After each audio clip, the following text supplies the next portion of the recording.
end? If you want, I don't think you have to. All right.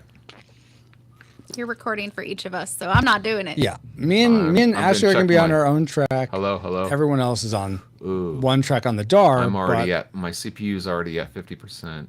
No, and you 40, probably now shouldn't 30. try to record. Yeah. On your own. I miss the days when we were squished together, Francisco.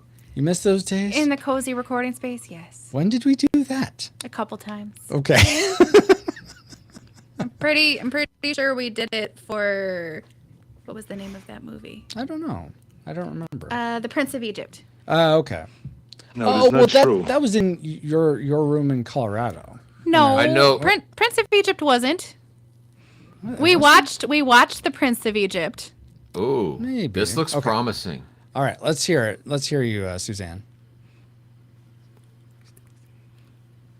So I don't hear anything. Is this better? Super delayed. Oh, what's that? Start talking, Suzanne.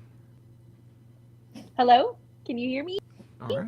She's about 3 miles away. Am I 3 miles away and about 3 minutes later. We can hear you. It's about 3 second delay, something like that. Come upstairs. We'll have Try to it figure this upstairs, out. yeah. Okay. Yeah. I don't even know where she's gonna sit. Like, You No, have we're the having whole fun. bridge over there. What are you talking about? There's plenty of space. this is for officers only. I was about to say on your lap, but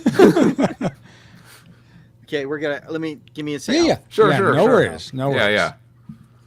We're not in a rush. This is a never-ending podcast. Yeah. Exactly. Never ending podcast. Okay, so chat. Who is here? Hello, Miss Wyndham. How Hi, you doing? Stacy. So, Oh no, Paul, don't die. Don't die. No one die. I'm the one who dies. You don't die. Okay, I guess I technically don't. all right. Paul, do you No want to death do? for you. We have to pay off your surgical costs. Wow. Don't leave Do me one of with those, that. and we can do that. Hey, Star Fox. Hey, Stacy. Hey, Starbucks. Let's do the intro just as practice, Paul. All right. Yeah, because we got to get the tone right. Yeah. I got a call from your math teacher yet, and that's not right. I was about to say, we were doing toy soldiers or what? What? Well, Small soldiers? Major Small Dad. soldiers. I Sorry. got a call from your math teacher yesterday. That She doesn't says sound that like you were- Coach, but that's enough. Go ahead. He's not Coach. Hi, Apple Dance. He's Major Dad. Major Dad. That's who it is. Yes. It's like my memories are decepted or something. What? Go ahead. There you go. I got a call from your math teacher yesterday. She says that you were listening to the radio in math class. Podcast. It was a podcast. Can you make your voice sound a little more boyish? I'm trying over here. Podcast. It was a podcast. That's actually not too bad. Podcast. It was a podcast. That's perfect. Do Yay. that. What? I hope I can. It was this episode of the Retro Rewind podcast. There we go. All right, hang on tight. Oh, is there more? Is there more of a music tone, or is it just that's where it cuts off?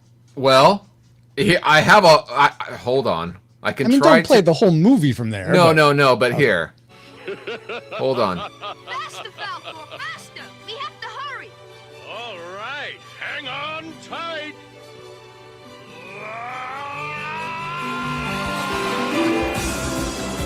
Reflux capacitors. So I'd like hang on tight, and then where sort of when his guttural is over, that's when I'd hit it. So if you can, Okay, but I can't fade it out though. Okay, then here's what I'm gonna do. I'm gonna. Fix it in post. I'll send you the audio Fix it file. in post. That's perfect, Fix yeah. it all in Just- post. Yeah. Just fix it in post. do it all in post for just go. All the Edna modes. All right. Fine. Okay. Oh, you guys she's on the still- bridge. She is on the bridge. Players. You She can made do it. this. You got this, guys. You got They it. don't even. They can't even hear us. Okay, then I'll wait. They'll be back. He's got things going. Hello, Dale. Let's see. Hi, Hello, Dale. Dale, Star Fox, Stacy. Hi, Apple Dance. You guys. Apple Dance. I think that's everybody thus far. I think so. The Paulcast. Why is this the Paulcast? It's a podcast. I was listening to a podcast. I need tons more water. I filled All your right. entire water bottle. How could you possibly need more? No, I need to drink it. You gave it to me. I haven't drunk it yet. Whose fault is that? You mean you're not drunk? Come on, what's wrong with you? Wow. Don't worry, Val. It's always Okay. like this. Suzanne and Zabe, thumbs up if you're ready for me to put you back on. Okay, it's fine. Can you hear us? Yes. Yeah. Yes. You guys can hear us? We're coming through okay? Yeah. Yes. And there's no delay. Woohoo! No delay. And you're both go, on the bridge. Falcor. Let's go. All right. All right, hang on tight. Okay. Wow. Why are you roying me already, Bobo? We've barely gotten into this mess. Edna mode. All right, Woot. count them, folks. I think there's going to be at least 10 tonight. I have a feeling it's going to be like at least 7. Wow. I'll lowball it and say 7. Wow, guys. I was going for 12, but I'm going to lowball it to 10. Appreciate the votes That's a good of cap. confidence. That's a good cap. Paul, talk again real quick for me. Oh, this is Paul Powers coming in. Should I get thank you. No, closer that's- or should I go No, farther just away? just right there. Right there. All right, that's fine. Bobo says, hey, Zabe and Suzanne. Hey, Bobo. Bobo, the Hey, merger Bobo. of Hey, worlds. Baba. Like, does this need to be moved? Is No, this, you're good. Is this Ashley. good? You just want me to be like good. right here? All right. I think we're. Let me just double check this. Did that? Oh, Zabe and Suzanne. Is there a time you guys gotta be done by? It's like we cannot stay up past this time. 3 a.m. is the latest we can Nice. stay Okay. up. Okay. I think we can handle that. Bars We'll go- close at 2. well, I mean, we have an yeah. hour to get home. Yeah, that's about right. Yeah. I Yeah, think that so. tracks. We did. Everyone called their things. Paul did those. I did the chapstick. Can you double check Ashley that the heat is off, please? Yeah, The birds. heat is off. you. Ba-ba-da-ba, ba-ba-da-ba. Oh my gosh. I know that song. Well, that's good. It's off. Okay. Thank you, my love. Whee! I think I'm just making sure I have my classic How maker and tragic expensive maker. is it to gas up a Falcor Star Fox? It's That's the pretty question. expensive. Well, what's his fuel? What does he eat? I don't know. Gamorks. I don't know. There's only one of those. Well, that's all you need. Good luck. He gives great mileage. Yeah. Wow. Yeah, I guess those are gonna be mine. Okay. Good Well, morphs per mile. Thumbs up, guys, if you are ready to actually start this show on the road. We Thumbs are. up, thumbs I up. am As in ready the as we're same gonna room be. with See my your phone. husband, Stacy. I'm just There you go. to the left of him. Yes, she's But over we're in that the way. same place. I mean, I'm flying on top of Falcor. Lucky that my sound sounds so good, right? Yeah. Right, guys? And I wanted to have the ivory Hey, D. tower in Thompson. here, so hee hee. Okay, guys. Then Gonna move. with that, I guess you have a delayed thumbs up for me. See, let me fill Okay. you in on the. oh yeah, fill her in on Well, I was the gonna say- craziness. She hasn't listened to many episodes. No so, worries. All right. I mean, I've only listened to maybe 5 myself. So Okay. from what Fine. from what I can tell, Paul enjoys to irk Francisco with his sound effects and interrupting. So Yeah, something like that. that's the thing. Dun, dun, dun, dun, dun, dun. That's allergies. All right, guys. Then we are gonna go ahead and go. And Paul, so we'll just do our best to do Pod. it live. But okay, but cut Did it. you say your after. best? Why did I say that? Your best. Losers always whine about their best. Okay. Okay. Here we go. Loosen it. Loosen it. Let's go, Falcor. We got this. Pod. I got- pod. Just like What? in your upper register. In your upper register. Not that high. Up your register. Oh my gosh. All right, guys. Not Here we go. quite the same thing. We're gonna start in 5, 4, 3.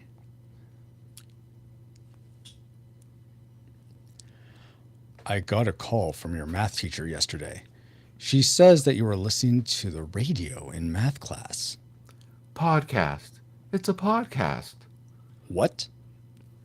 It was this episode of the Retro Rewind podcast. You're gonna fix it in post. Remember, I thought you sent you were the gonna play file. the thing. I thought you were gonna play the file. Fine. And then yes, we can fix it in post, but at least play it now. All right, hang on tight. Reflux capacitors. Fluxing. Crew to stations. Scanning for The Never-Ending Story, 1984. Prepare to rewind in 3, 2, 1. Something very familiar about all this. Welcome, rewinders and new listeners, to the Retro Rewind podcast as we take our trip through the fourth dimension of doom. Dun dun dun. Yes, and this is the place where we take a fresh look at movies and games from 15 or more years ago. I'm your captain of the pod, Francisco Ruiz, and I'm joined by your XO and mine, Paul, the master soundboarder Powers. That's like the third time you've called me the soundboarder. Is that my new title? That is your new title with all your soundboarders. Yes, yes, it is. Also, for this discussion of the film, The Never-Ending Story, we welcome aboard for the first time. Dang it! Hold on. You said you wanted. Yeah. That's okay. one. That is one. Hold on. I was honestly looking for it and I couldn't find it. Hold on. These are the people in chat here Thank you, those, that for are keeping watching track us live. Okay, here we go. Numero uno. Here we go. I'm game good, guys. of dos. Of Diaz. Let me actually Diaz is copy here? this so I don't I knew mess it up. Ruizes were here. I didn't know Diaz was here. Diaz Ednas. 10. Okay. Also, for this discussion of the film, the never-ending. See, this It still counts as one. Don't worry. this never happens, Zabe and Suzanne. It's always flawless. Just ask anyone in chat; they'll tell you. It's this. Oh, this is the first. Francisco never gets all flustered or anything. Don't I've worry. been on like 15 We're still on track times. for 3 a.m. though. Yeah, we are. Don't you worry about that. We'll make sure you're home in time. Okay. Also, for this discussion of the film The Never-Ending Story, we welcome aboard for the first time host of the podcast, Who Will Save Generation X Trivia Game Show, Jason Zabo. Hey, Zabe. Hey, man. So happy to be here. Thanks so much for having me. Of course. So glad to have you. And joining Zabe is his wife, a Gen Xer herself, appreciator of movies and music, and meter of the famous. We welcome Suzanne Sabo. Hey, Suzanne. Hey, how are you? I'm So doing happy to be here well. as well. Awesome. Speaking of wives, there are two more joining us on this mission. First is my wife and administration officer of the pod, Ashley Ruiz. Hey, Ashley. Hi, everybody. Thank you for Hello. having me back. You betcha. And finally, making a long-awaited return from episode 160 of the podcast, we are glad to have back Paul's wife and chief clergy of the pod, Valerie Powers. Hey, Valerie. Hi. Hello. Now that you have a quick flyby of who we are, Paul, can you give us a quick overview of the production specs for The Never-Ending Story? Oh, hold on. I gotta do this right. All right. Oh yeah. No. Bring them all back. His Wow. twin brother. Never-Ending Story.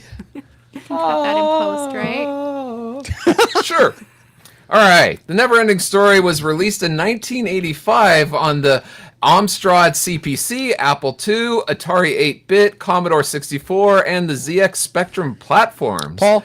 Yeah. Do you see what I'm writing right here? For those that are listening, I'm writing the Luck Dragon Falcor right now. Yeah, that's what this game was. This video game developed by Datasoft Incorporated. If you say the wrong movie, I can wish him to eat you. Do you want that to happen? I don't want it to happen. It's not the. This You're is gonna a have to go hide game, in not. a dumpster. Arquito said it might be a game, so I thought we were reviewing the game, the text adventure game. Unfortunately, that's not where the riddle pointed. It pointed to the movie The Neverending Story, the first one from 1984. That could have been brought to my attention yesterday. All right, fine. I'll go back and watch the movie. Thank you. All right. The Neverending Story, the movie, was released July 20th, 1984, right? Yes, that sounds right. Okay. Runs an hour and 42 minutes and is rated PG. It was directed by Wolfgang Petersen and written by Wolfgang Petersen, Hermie Weigel, based on the novel by Michael Ende. Sorry, some of these names are German. So, with the lead stars being Noah Hathaway, Barrett Oliver, and Tammy Stronach. The music was composed by Klaus Doldinger and Gorgio Morador. Mordor. I don't know. Wow. All right, you ready for the box office trivia? I'm ready. Is everyone else here ready? Let's do this. Awesome. And everyone in chat, feel free to join in on this little quiz game that we have for where it placed in the box office. Go for it, Paul. All right, The NeverEnding Story was made for about $27 million. And depending on what site that I was reading, it was actually quite conflicting. But since we go with thenumbers.com, according to them, it made $21 million worldwide. So, did not make its money back. But not so much. Given this fact, how high in the box office do you think it ranks among the movies released theatrically in 1984? We'll go for the top 50. Awesome. Okay, so top 50. Let's start with Zabe. Where do you think it ranked in the top 50 movies of 1984? Well, I'm the Gen X trivia guy, right? And yeah, so you should know this. The trivia question. It's going to be very embarrassing for me if I don't get this. So thanks for setting me up to fail. Of course. Don't worry, most people don't get this. Yeah. If you're going to say the top 50, that means to me that it's surely not in the top 20, or else you would have done 20, right? Not necessarily, but okay. If that's the way, that's a good strategy. Why would you go 50? Because I want to help people, since I could have said it came out in 85, be the top 85, but I was trying to be generous. All right. You mean 84? I gotta say, 84. Sorry, I was thinking of the game again. Sorry. Go ahead, Zabe. $20 million didn't make its money back. It's got to be a poor performer. I would say it's in the 40s somewhere. I'll say 44. 44. All right. Suzanne, where do you think it placed in the top 50? Yeah, I agree. I would say you can price it right, Zabe. That's fine. I'm gonna go with 42. Oh, there you go. Okay, nice. Took Bobo's number. Good job. Bobo's number. Valerie, how about you? How about 40? 40. Okay. So much more generous than I was going to be. Ashley? 48. 48. I'm gonna $1, Bob. We're gonna go for number 1. Maybe this will work. No. And number 1 of the year or 50? Which way you number going? Number one. 1. You're going to be disappointed there, husband. D Tungsten guessed 17. These are people here live in chat. Thank you for being here, D Tungsten. Ms. Wyndham guessed 50. Dale said 45. Bobo 42. Star Fox 45. And hey, Nick, Kirk says 38. And I think that's 40's kids. Exactly, Dale. So Paul, where did it actually end up? All right, according to the-numbers.com, it came all the way in at 49. 49. So Ashley wins this time. Wow. See, you were being far too generous. Well, it could have been number 1. No. Bizarro world. On opposite day, maybe. If Indiana Jones and the Temple of Doom came out, or any of the other 48 movies that year. I thought Temple of Doom was 83. Was it 84? 84. Okay. Shows what I know. Ghostbusters, Beverly Hills Cop, All right, I Gremlins, get it, Paul. Romancing the Before my Stone, time. Karate Thank Kid. you for Hot Dog those the movie. factoids, Paul. Oh, you're welcome. And let's see if any of them factor into our memory mind meld or subsequent roundtable discussion, which we'll get into once Alice has located our target film. Alert, alert. Target located. Spoilers incoming. Establishing analysis vector.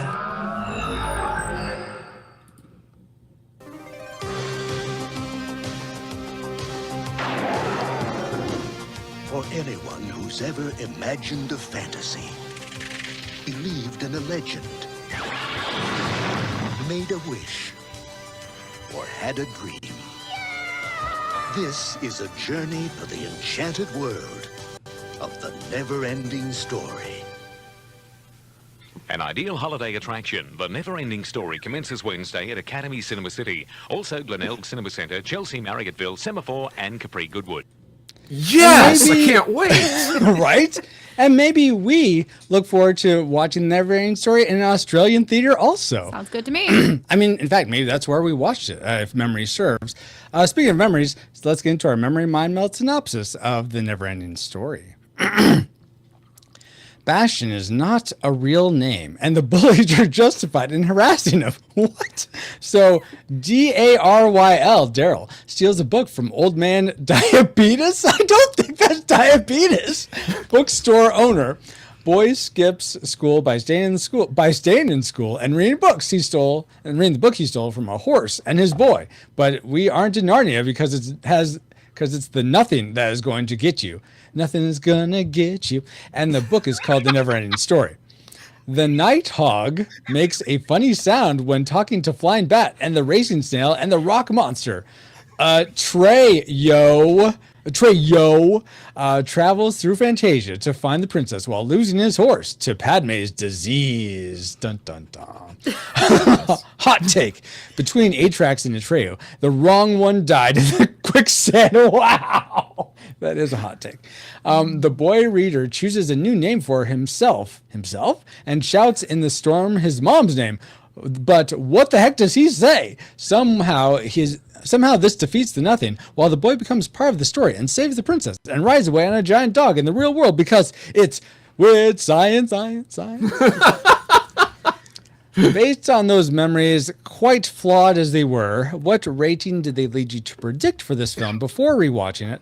Classic, nostalgic, or tragic? Zabe, what was your prediction before you watched the film of how you would rate it? Well, I predicted that it would be nostalgic, but with an asterisk. Okay, what's for the children? The asterisk is, I think, for children is classic. Oh, okay, interesting.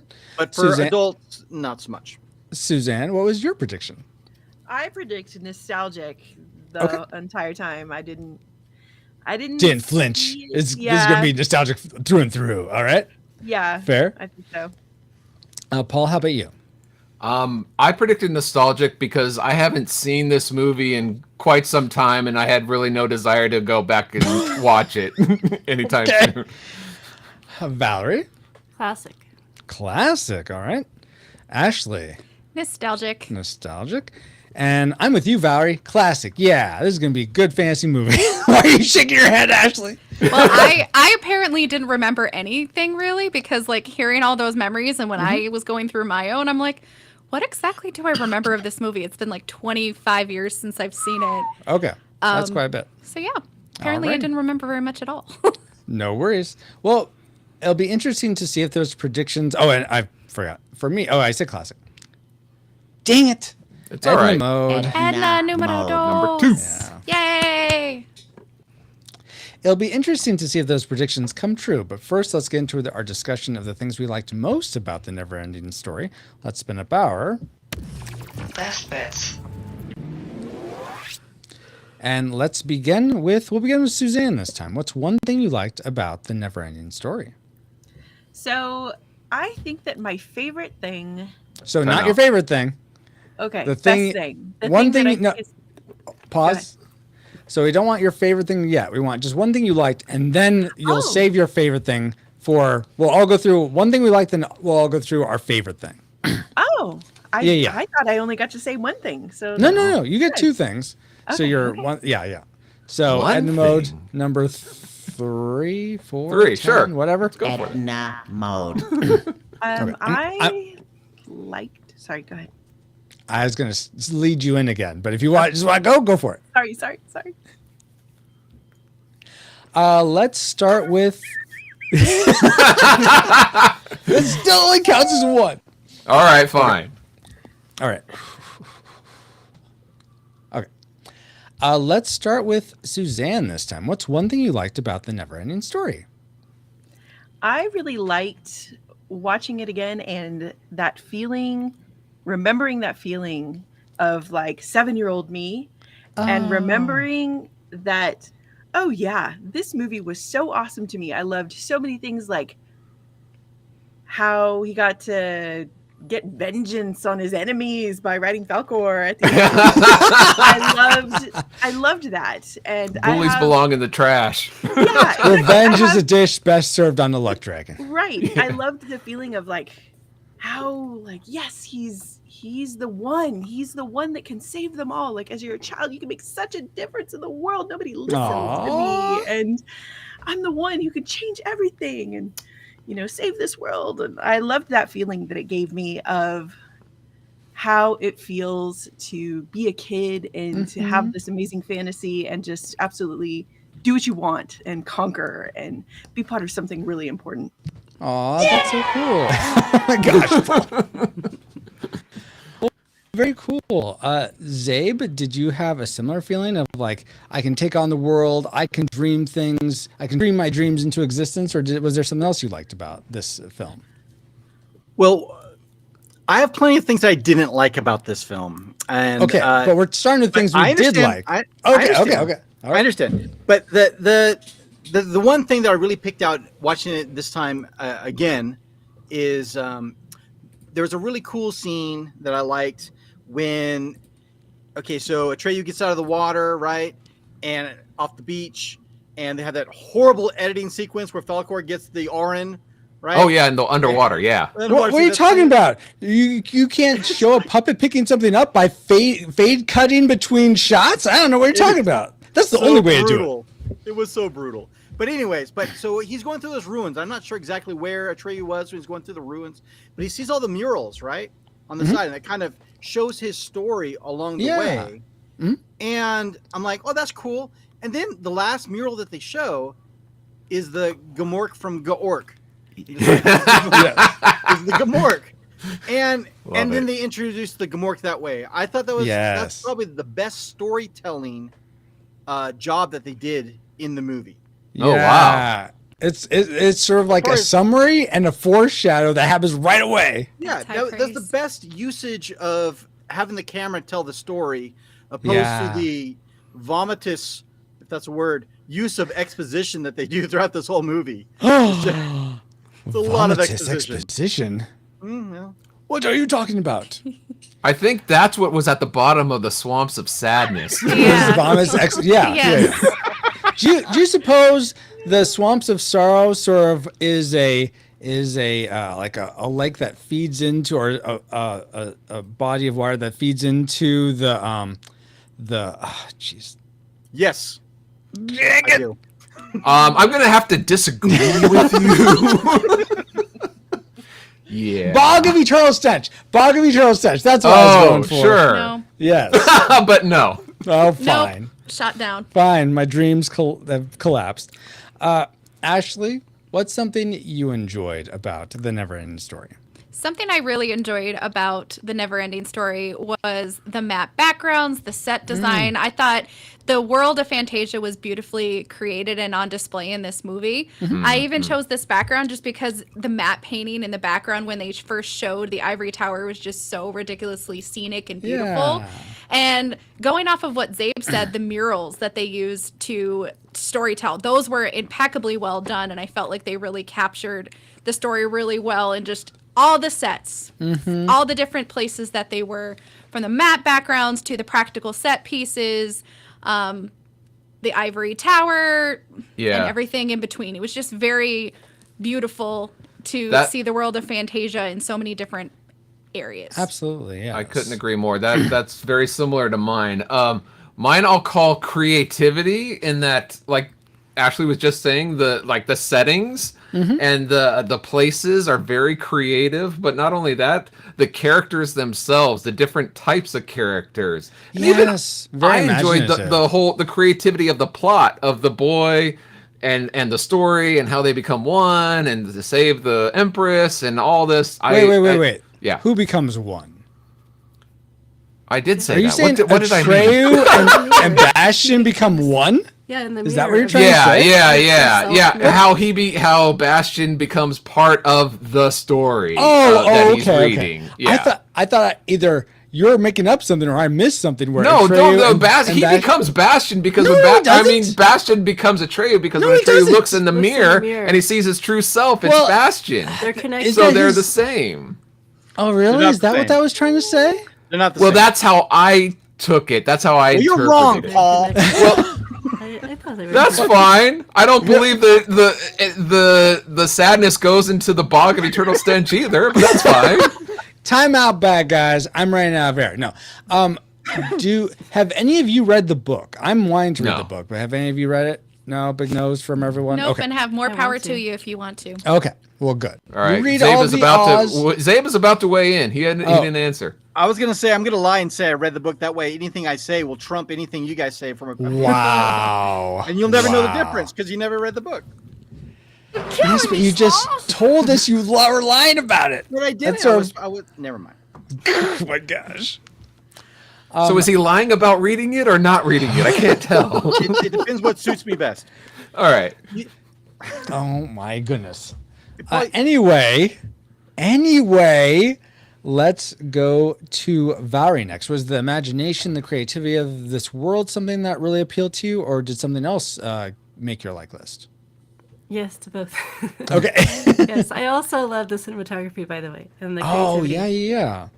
Yeah, but what I Awesome. wrote down was I thought the movie had some really great themes for young children. Oh, and okay. My favorites were children can be heroes, overcoming despair, building self-confidence, facing your true self, and the value of dreams, hopes, and imagination. Aww. Very cool. The movie that's- taught me that all adults are horrible humans. Yeah. And that you can put a raw egg in your orange juice and that can be your breakfast. Yeah, totally. He didn't skip the protein. That's Easy. the most important part. Yeah. He didn't though, because the eggs are protein. Or did you say I he said didn't? he didn't skip the protein. It's the most important part. You got your protein, you got vitamin C. You don't need anything And else. it's frothy. It's like an orange Julius. Yum, yum, yum. Ah. I didn't notice that till this watching. I mean, and that was a long take and he did it. He was there, mixed it and drank it. Like, wow. Yeah. All right. I saw him with the egg. He's like, "What's he gonna do with that egg? He's not gonna put in that orange juice, is he?" And he did. I think that's why he was such a horrible dad. Is he had such bad breakfast every day. So Wow. angry. Well, he's got to go make that money and, not pay attention to his kid. Yeah. Hey, when you keep your feet on the ground, you eat the eggs in your OJ, okay? Yeah. That's what I call a major dad.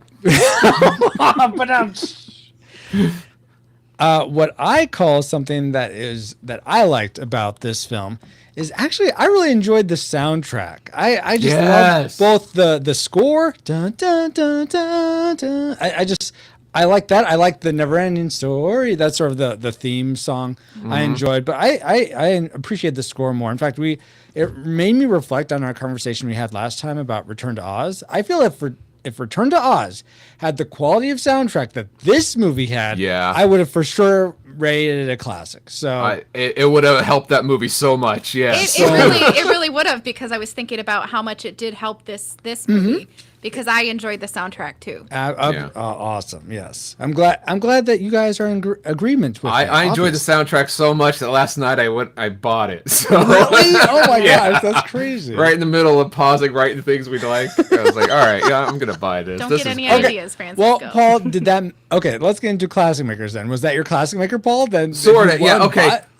All right. What my classic maker I'm gonna call the production quality, and that includes the music.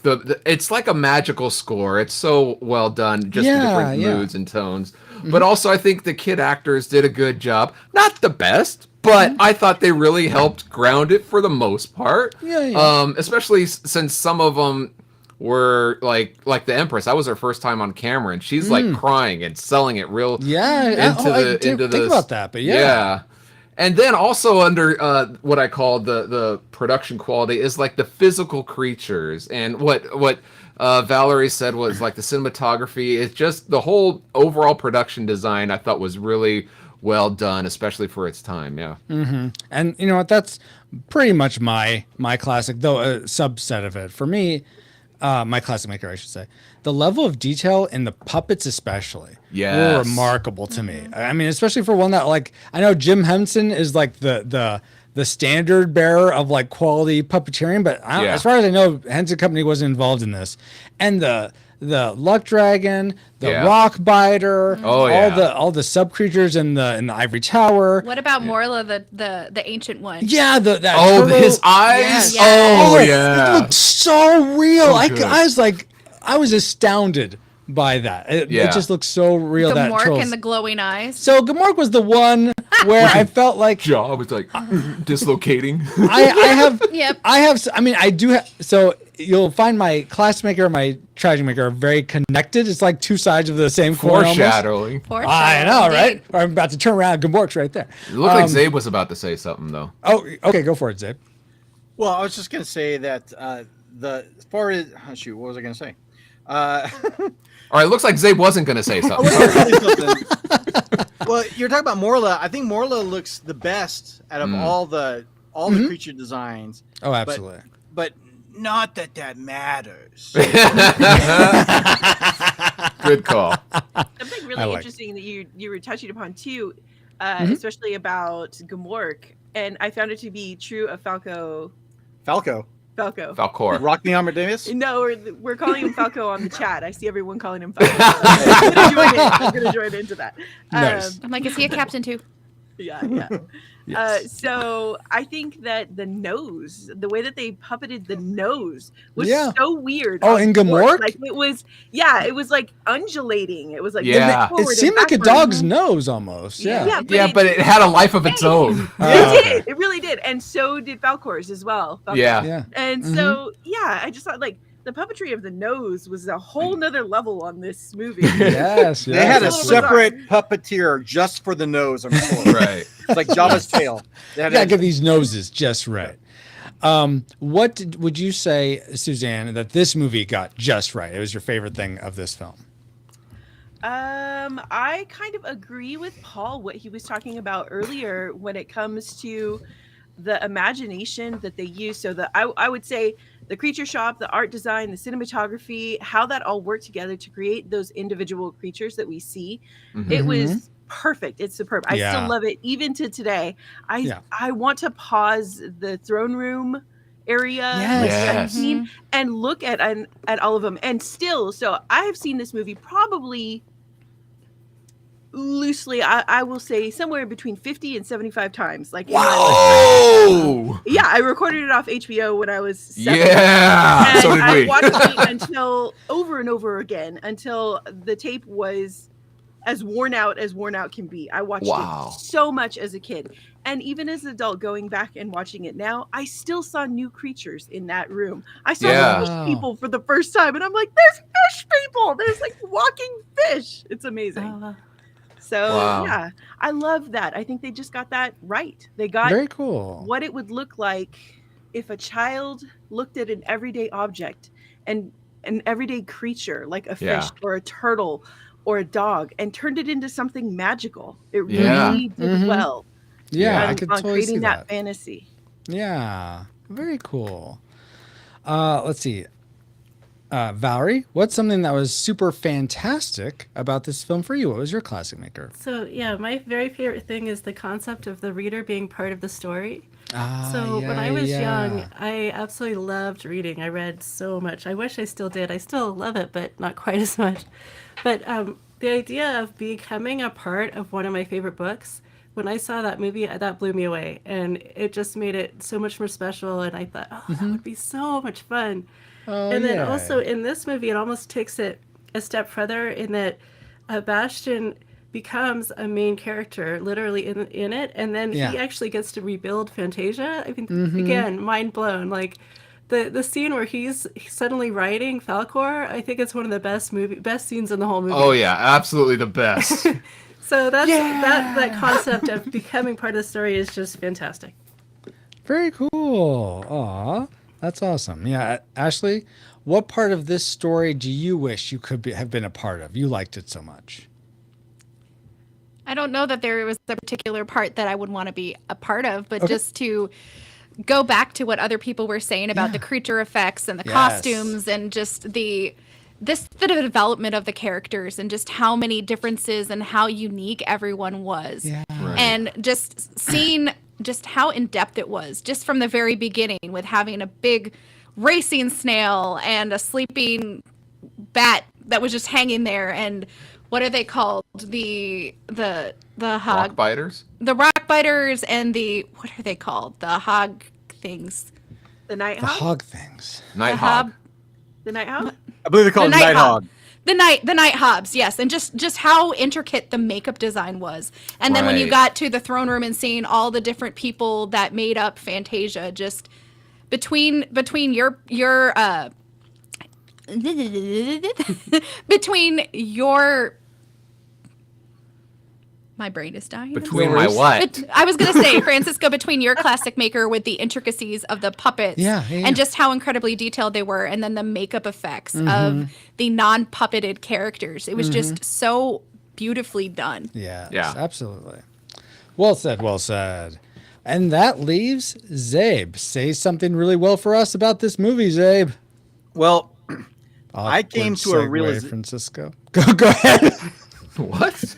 I just said that was a weird segue on my part. Go for it, Zabe. Save.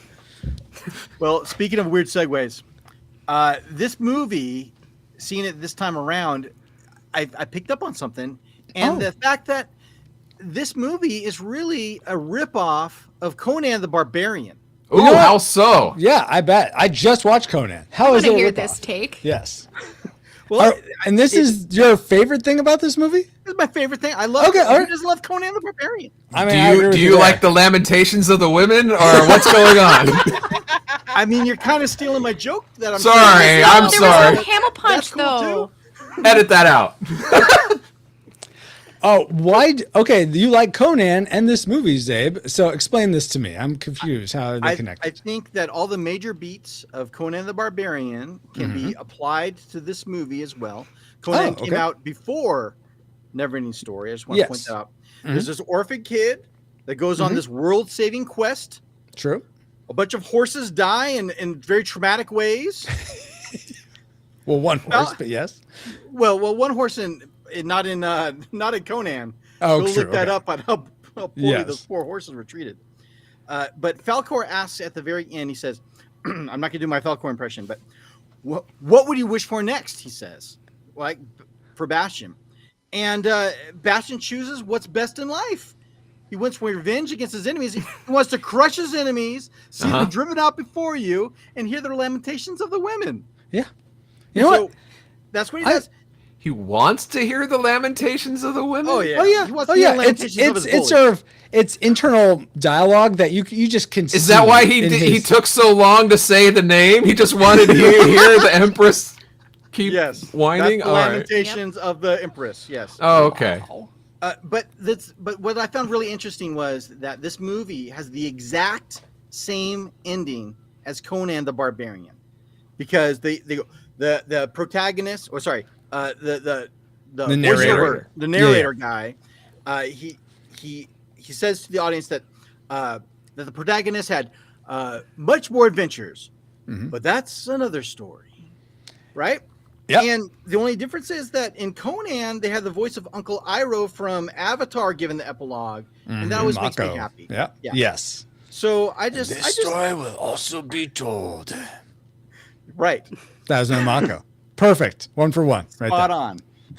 You know what I really enjoyed is the narrator in the NeverEnding Story was Alan Oppenheimer, who also did the voice of the Rockbiter, Falcor, and Gamork. Yeah. And for anyone who doesn't know, like, Alan Oppenheimer is a fantastic voice over artist from the 80s and still working today. Yeah, he's still alive. He did Skeletor, so it's really. Oh, I don't think I knew that. Wow. I didn't know that either. It's really fun to know that he did the Rockbiter. Now I see why you picked this camp. Well, he also did. I'm through toying with you, He-Man. That's range. That is range. Yeah. Absolutely. Yeah. One thing about the Rockbiter is he a creature made of rocks? I thought so. And eats them, yeah. Yeah, I thought it was cannibal. both. He's a Yeah, well, cannibal. you are what you eat. Right, Yeah, that's the point. I eat humans, pizza, and I'm Pizza the Hut. So But apparently there's animate and inanimate rocks. So Right. yeah, that's a good point. Yeah, Okay. that is weird. I feel better. It kept me up last night. Thank you, Ashley. Finally fall asleep thinking he's not eating other rock biters. I just think it's another story of like it illustrates again a child's imagination. It takes you right there so that you look at the thing and you imagine like, well, how can this thing be alive? How can I play with it? Right. And, Yeah. and then here's this rock that becomes a rock man. And Yeah. That's how he got so big. Lords of Living Rocks. it's Wow. awesome. Yeah. There's one scene that I think is in the throne where like it's another really cool illustration of that, where there's a character or a couple of characters that have faces where they have multiple eyes, and it looks as if almost two faces have been sort of glued together in the middle. Yeah. And they're wearing these like real thick collars, and they remind me of playing cards. Like every time I look at them, I'm like, that's a playing card. That's like if you had a king or a queen or a jack on a playing card, you know how like they have their faces turned, you can Right. see one eye. If you Yes. took that and made it 3-dimensional, like that's a playing card. I saw like childlike objects and or things that you would play with everywhere in the movie, represented by these creatures. It was so That's fun. so cool. Yeah, very creative. Yes. But there might be some things that weren't so creative about this, guys. I think it's time to get... Oh. Hold on. Checking my notes, guys. I'm sorry. There's one more thing I forgot. One more. Geek Devotions. Geek Devotions is a collaboration of devoted geeks that are devoted to letting people know that they are loved. They produce a weekly geek culture-infused devotional, their podcast, Com Talk, and written articles all designed to encourage and challenge people in the geek community, bridging the gap between their faith and their geekdoms. Find all their content at geekdevotions.com. Ah, yes. That's great, Francisco. What does that have to do with the never-ending story? I don't know, about as much as your video game... Wait, the video game probably has a lot to do with it. Yes, it's based on the movie. I thought that would work. It didn't. Geek Devotions is... well, this is a geeky type movie. It's fantasy, it's genre, and they cover stuff like this all the time. So, yeah. Yeah, Because Alan Oppenheimer is a narrator, and he voiced He-Man, and He-Man's a geeky thing too? Is that yeah, right? when I think He-Man, I think geek. Sure. Yeah, I thought so. All right, fine, Paul. There isn't a true one-to-one connection, okay? You got me. You got me. All right. But how about some trivia? Would that be more Much related better. to the Yes. never-ending story? As long as it's about He-Man, yeah, that's fine. All right, with I was going to say with our powers combined, but that's not He-Man at all. No. Wow. Oh, I thought it was gonna be He-Man. Yeah, pretty much. Did you all realize, as I do this, 1 second,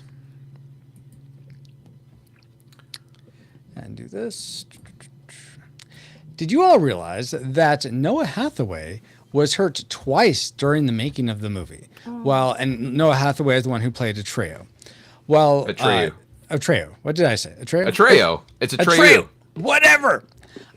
So the first time was while learning to ride a horse, his horse threw him off and stepped on him. Way to go, Artax. And then the second time was while shooting the drowning sequence in the Swamp of Sadness. His leg got caught in the elevator, I think where the horse was lowered down. Yeah. And he was pulled underwater. He was unconscious by the time he was brought to the surface. Oh. So that's kind of crazy. Yeah. But again, did he never act again? This was his only movie? He's been in some things. In fact, lately, more recently, he's been in horror movies. So okay. I was gonna say that would definitely scar you for life. Right? It's like, well, filming was a horror, so let's just only make horror. It set the stage. Yes.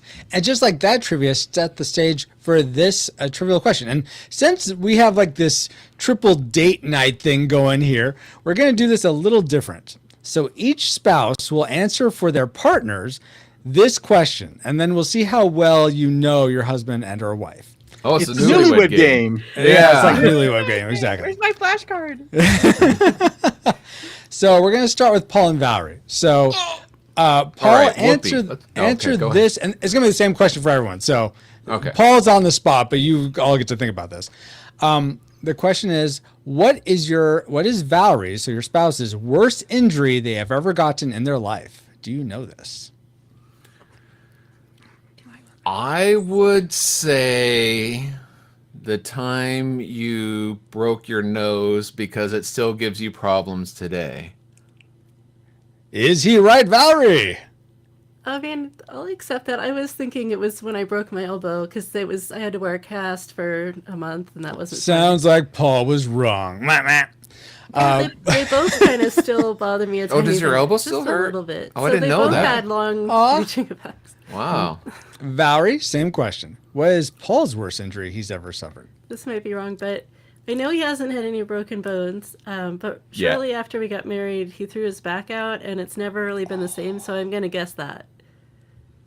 Is she right, Paul? Maybe. Because I was thinking, when I was a teenager, I was dog sitting and walking the dog, and I fell down this concrete sort of like ravine on the sides, and I was wearing shorts, and I scraped my knee up to the cartilage. Ow. And that took a while to heal, but I think throwing my back out, that I've had problems a lot longer, so I'll default to Val and say she's right.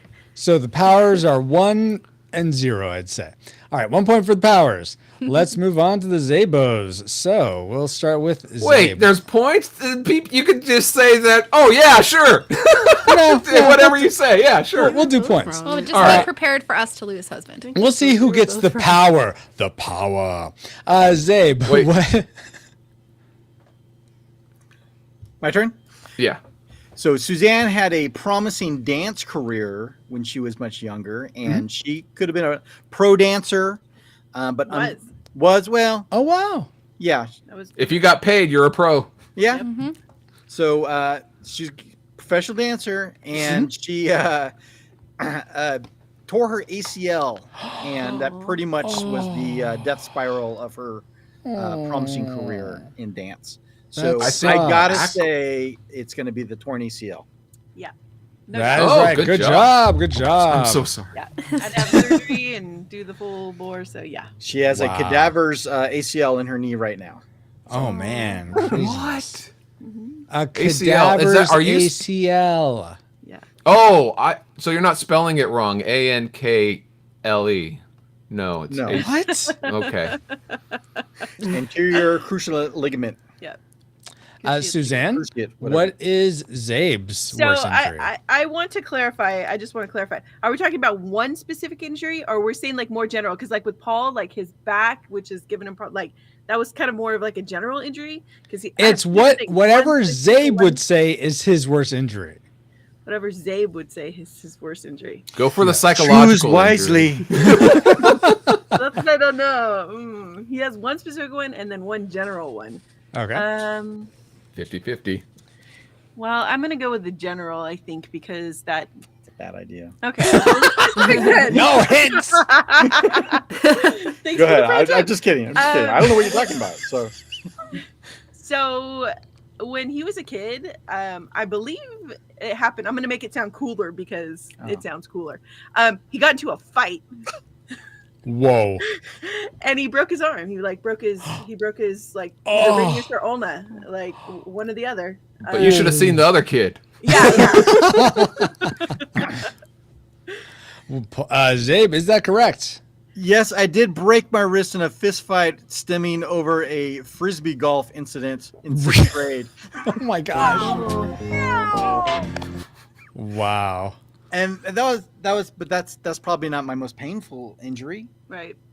Okay. Right? That's what we're going for, painful? It's just your worst, how you ever classify worst as. No, worst time is when Suzanne and I were dating, and she dumped me and broke my heart. Oh, that was the worst pain I ever had. Gosh.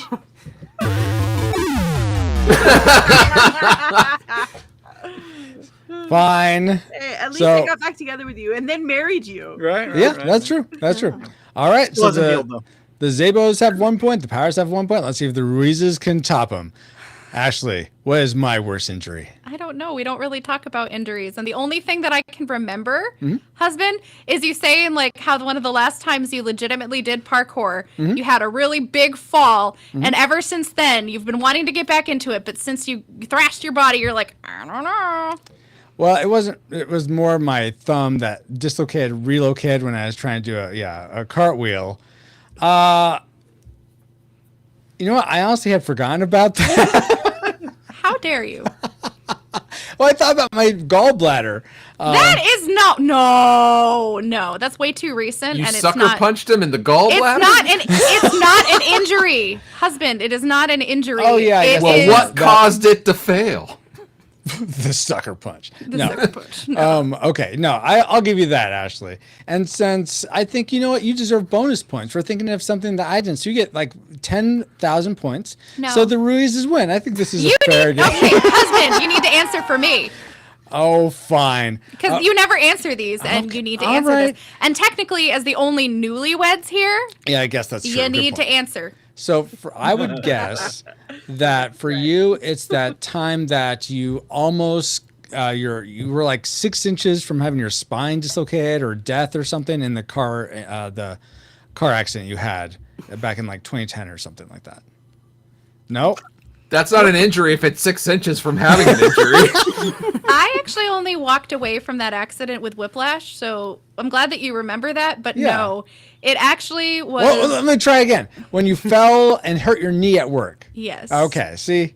Because not only let me try did again. that, When you broke not your only- arm. Not only did that physically injure my knee and I could barely move it for several days, it was also one of the most embarrassing. Like, it just bruised my ego so bad because people came out from the front entry. That was so bad. Are you okay? Oh. At least they And cared. then, they cared. Like, the security guard, he called 911 for me. Like, he was freaking out because apparently the last person who had fallen out there, like, got all bloody. And I didn't break anything. It just really, really hurt. And now, like, I've got the old person, like, cranks every time I bend. But it was more of a bruised ego just because so many people saw me fall. But they were so nice. Yeah. Well, I will say we got Darn 1 point it. for us, so we are all tied. Good I wanted job, to everyone. insert I've fallen and I can't get up, but I couldn't get to that clip in time. I should have said that because Too sad. legit, it took like 2 people to help me get up because I could not. My knee was just like locked, and they actually had a wheelchair inside of. I can't get up. There was a wheelchair inside the building, and they got me in the wheelchair, and then my then boss actually took me to urgent care, and it was just something, yeah. Yes, exactly. Well, guys, awesome. It's time. What did I just? Great trivia, Francisco. And now that we've all had some trivial fun, let's find out what memories you, our awesome rewinders, had about the never-ending story. Thank you, Paul. From Locals, Dale says, "Oh wait, let me get this on." Oh no. The Lamal theme, yes, never-ending story, which I always thought was a woman singing that. Well, for the that's a longest duet. time. I know, but like this guy is not a woman, so No, but the other person singing it. Yes, I understand that, but I thought thought they it were was two both girls women. singing? Yes, exactly. Oh. Anyway, he remembers the Lamal theme. Gerald McCraney from Simon and Simon playing a major dad to a boy riding a cloudy dog, wondering why he was named Bastion. I saw the movie in a classroom. I only remember being glued to the set. At the time, I thought it was a great fantasy adventure that I wished never ended. Rip Wolfgang Peterson. D. Tungsten says, it never ended. Therefore, a second one was not made. I think that's a joke. Yeah. He also remembers the racing snail, the rock biter, and he quotes, "We have started talking to ourselves." Or, "We have started talking to ourselves. We are allergic to youth." Horses love swamp. They look good, strong hands, don't they? The Southern Oracle, the guy who studies the Oracle looks like my doctor. I guess with the one tooth. He goes on to say, the Luck Dragon, who wore it better, Lamal or Francisco? According to the video, Lamal did. Okay. Wow. He goes on to say, pretty sure it was in the film, wasn't it? No, Lamal wasn't in the film. Neither was Francisco. Then sad day. D. Tungsten says, goes on, it was delightfully imaginative film. I saw it sometime in the 80s and have loved it ever since. I also saw some of the behind-the-scenes stuff on Lights, Camera, Action, hosted by Leonard Nimoy on Nickelodeon. Oh, very Same. cool. I saw that also. Oh, cool. awesome, Suzanne. Kennethan said, not too memorable as I know it exists, and I may have seen it, but being at 1984, I was in college, and don't recall ever showing this to my kids as they were growing up. Maybe I've Have I ever seen this film? I don't know, Ken. From Facebook, David Gardner says the 80s trauma train continues. He goes on to say, just kidding. I remember trying to turn up the volume to hear what name he shouted. Yeah. Name. Yeah. Yep. All of us. Am Collins says, Yeah. I remember being enthralled. Such a fantastical world. I remember this sense of hopelessness as the world was consumed by the nothingness. And then that the feeling of renewed hope seeing the ivory tower floating in space. That combination of deep darkness with a final flicker of hope still does it for me. What a story. From Twitter, Christopher Battles says left a gift, or he doesn't say, he left a gift of Falcor, and it says, this character is about it. That's all he remembered. Okay. And then we're going to end with Zabe had a story that he shared with me over email. And I was like, I want you to be able to share this, Zabe. I'm not sure where, but I thought this was the perfect opportunity since we're sharing our memories. So, Zabe, take it away. What was the story you wanted to share?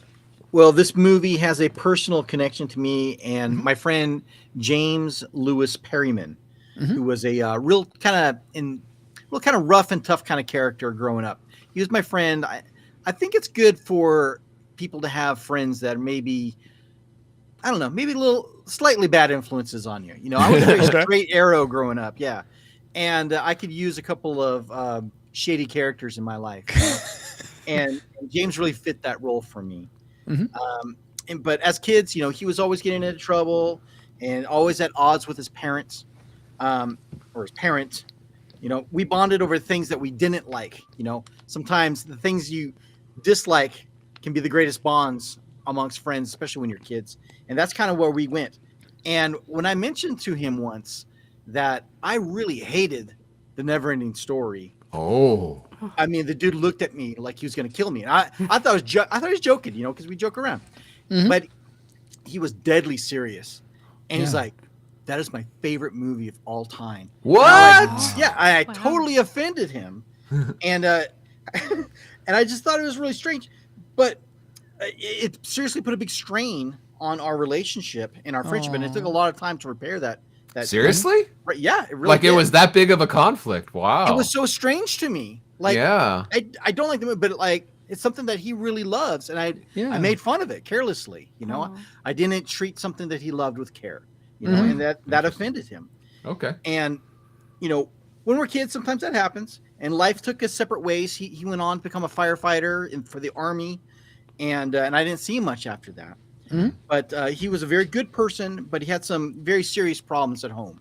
You know, a very troubled home life. And I feel like James really identified with Bastian in the movie. They were both kids from a single parent home who had just, I think, abusive parents, really. I think Bastian's dad is just so emotionally detached from Bastian in this movie. And it just, I don't know, that's a whole other thing. But, well, he's forced him to be someone other than he was, right? And that was similar with my buddy James. His parents wanted him to go off and do all kinds of other things and filled his calendar for him with very adulty things. And that's not who he wanted to be, but he was forced to be that way. And so like Bastian, he was just a very sad figure in life. Both of them were looking for escapes from their troubles. And Bastian got Falcor the Luck Dragon, but sadly, James' story came to a very tragic end as he is currently on a missing persons list and last seen on May 3rd, 2002. So James, he won a jackpot at a casino outside Whiskey Pete's in Prim outside of Vegas. Yeah. So he won a big jackpot there and then he just disappeared. And there's some suspecting foul play involved in it. And you know, you can look it up for yourself if you'd like to check out his whole story. But so far for the past 20 years, every year on his birthday, I like to honor him by watching this movie. And I remember my buddy. Oh yeah. And you know, it's so I saw this movie 4 times before, and so now I've seen it 24 times, you know. So Suzanne was saying how many times she saw it, so that's my story there. But you know, I have this hope that his story has not ended, and that someday I'll see my friend again. Yeah. If anyone listening has any information on James Lewis Perryman, you can contact the charlieproject.org and or contact the San Bernardino, California Police Department, who's handling his case. In the unlikely event someone has seen him. But yeah. I don't know, but you said hey, Zabe, do you want to do an episode on NeverEnding Story? This is the first thing that came to mind. Oh, wow. And I feel I'd be amiss if I didn't just give a shout out to my buddy James. And, Absolutely. Hope to see you again someday, buddy. Yeah. Thank you for sharing that, Zabe. Wow. It might be a bit crass to say, like, okay, that was really hard that happened, and now we're going to move into the things that weren't so good about this movie. But that's the segue I'm going to go with. How about now? Let's make fun of my friend's favorite movie. Let's do it. Or I don't like that happened, and here's some other things I don't like. Yeah, you That's could always better, you Paul. could say that was hard that happened, and these were some things that might have been hard for us to make it through. Okay, maybe I should just hire you all to write my segues for me, because those are so much better Let's than mine. talk about all the things that Zabe hated about this movie that he argued with his friend. Here we go. Worst clothes. All right, let's kick things off with me. I'm going to go first this time for the things Kick 'em off. we didn't like. Exactly. So we talked about, well, I'm sure other people might say that. So I'm going to say it. This one's like just a small quibble that I'm like, what the junk are you talking about, dude? So you guys remember they get in the beginning of the film, Atreyu walks up and says, "What? Do I keep saying it wrong?" I think you pronounced it incorrect twice that time. Whatever. Right? Atreyu walks up, says, "I'm the Atreyu you're talking about. You're just a boy." And then, fine, screw you guys, I'm going home. But he's like, "No, wait." And so he comes up and says, "Okay, if you're gonna take this quest, I have some advice for you. You can't take any weapons." I'm like, what kind of advice is that? You can't take it up weapons. with Jesus, who sent out the disciples, where he said, "Don't take any pillows or anything with you." Same kind of thing.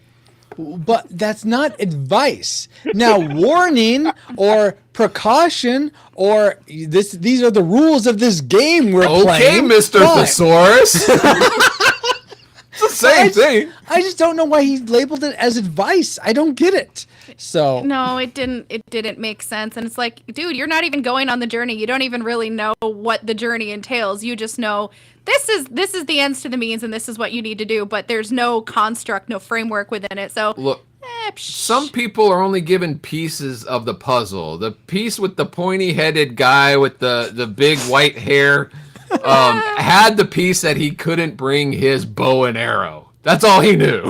Which, by the way, this is where I would want to read the book to see if that would make sense why that happens. Like, is there something? Francisco, even if the book says, "Hey, don't take your weapons," I doubt you're gonna be satisfied with the answer no, you're of why. Not. You never are. Yeah. How dare you? I've known you far too long. Don't feed me that. Oh, if the book says that I'm okay. No, you wouldn't be. No. But they have a good reason for it. No, it has to be your particular reason. Okay. Yeah. Okay, Francisco's Fabulous Fan Fiction. It's fabulous. That's where okay, we were here we going go. With so this would be a reason that would satisfy Francisco for no weapons. If he comes to, let's say the Oracle, like the Southern Oracle, the golden sphinxes, not the blue ones. And that's the first gate. The first gate. If going through them you had weapons that would keep you from entering, fine. And maybe that's why the guy with the lance, he actually gets zapped. It's not about your self-worth. It's about whether or not you're going to make war or something like that. Then I could buy that as a reason. It's not about to self-worth. Because he knew the Gamorreek was after him, and if he tried to pull his arrow out, and he then did not know Gamorreek was after him until the very end. How about he only knew that he couldn't take any weapons with him? How about that? Not good enough. Not good enough for Princess of Fantasy. Right. It's fabulous. Okay, let's move on though from that small quibble. Oh my gosh, Valerie, what's something you didn't care for in this film? Okay, so when Atreyu was looking at the guy going through the Sphinx Gate, and then after he gets zapped, he's like, I'm going to try. And then the scientist next to him says, wait a minute, I still have a lot to tell you, some important things. And he's like, whatever. About the second gate, yeah. Yeah, and he just runs off. And I thought, okay, this is an important quest. Like, why wouldn't you ask for every bit of advice you can get? Why would he just blow him off like that? The turtle would have told me if I needed to know. Well, okay, Cool quick. about it. Oh, what was that, Suzanne? I think it's like a kid. It's the logic of a kid. He's like, it's cool. I got it. Like, this is fine. Yeah. Whatever comes. I can do this. Yeah. I've already seen the first part. If I can make it through the first part, I'll worry about the second part when I get there. Yeah. My horse died. I'm fine. I think the whole scene doesn't make a whole lot of sense though, because he's supposed to have his self-worth and be like worthy to pass the gate. Yeah. But the Sphinxes still shoot their laser beam eyes at him. Yeah. So, Right? so He gets insecure. Yeah. Because It's he gets more about- insecure. He gets insecure. Yeah. but then does he it's about speed. It's how fast can you jump through this he just thing? books That's it. what He it's just about. books through the thing. Yeah. He's the only one in Fantasia that can do a tuck and roll. That's why. That's what makes you worthy. Yeah, and if he had the bow and arrows, he couldn't roll. See? Oh my gosh. Fine, Paul. By the way, NeverEnding Story. exactly. How does the scientist guy know anything about the mirror gate or anything? If he's no one's been past the Sphinx. No, he said a few people have. And they couldn't get past the second one because they go mad. Oh, I missed that. Okay. Yeah. Thank you. I guess I did not hear that. But he doesn't know what's after the second one because no one's ever made it past that. Gotcha. Okay. By the way, it's Gamork. Past that. Thank you. How did Gamork get past all that? If he's trailing, he doesn't. He's in another land. Yeah, Yeah, I'm not getting it. Okay. Yeah. He just went around. He just went Yeah. around. Oh yeah. There you go. Yeah, he went the long way. Okay. He took the Mario pipe warp zone and Furthermore, why didn't Atreyu just simply call up his luck dragon and be like, let me fly hey, around this thing. Can you just fly me? Like, it's Exactly. just fine. We could just fly right over all this stuff, bypass all this noise, and Yeah. get to the Southern Oracle. You know, Yes. Lord of the Rings style. Why didn't you just call the Eagles in the first place? Right. Hello? Cheating. Fly me over Mount Doom. Throw that. No, There we go. I can't move. I'm getting my vitamin shots. No. Here's the thing, guys. In the cut version, the guy at the beginning with the pointy head says, "So you can't fly on Lux Dragons past the oracles. You can't take any shortcuts. That's the reason, and you can't take Yes. weapons. Yeah, that's There. why. How you like it now? How you like it now? So They Luck explained Dragon's it- not like an airship in an RPG where it can take you to basically any point. Exactly. Yeah. You So, can't. sorry, no shortcuts. Or you They gonna say explain something? it all in the book that I've read. Yeah. Oh yeah, of course. Oh yeah, that's right. I forgot. You read the book. You gotta read the book to really get the it. book. Zabe, why don't you tell us? I mean, obviously, having read the book, there's something in the movie that is very different from the book that makes the movie something you don't like. So what would be that thing? Well, I don't know because I didn't read the book.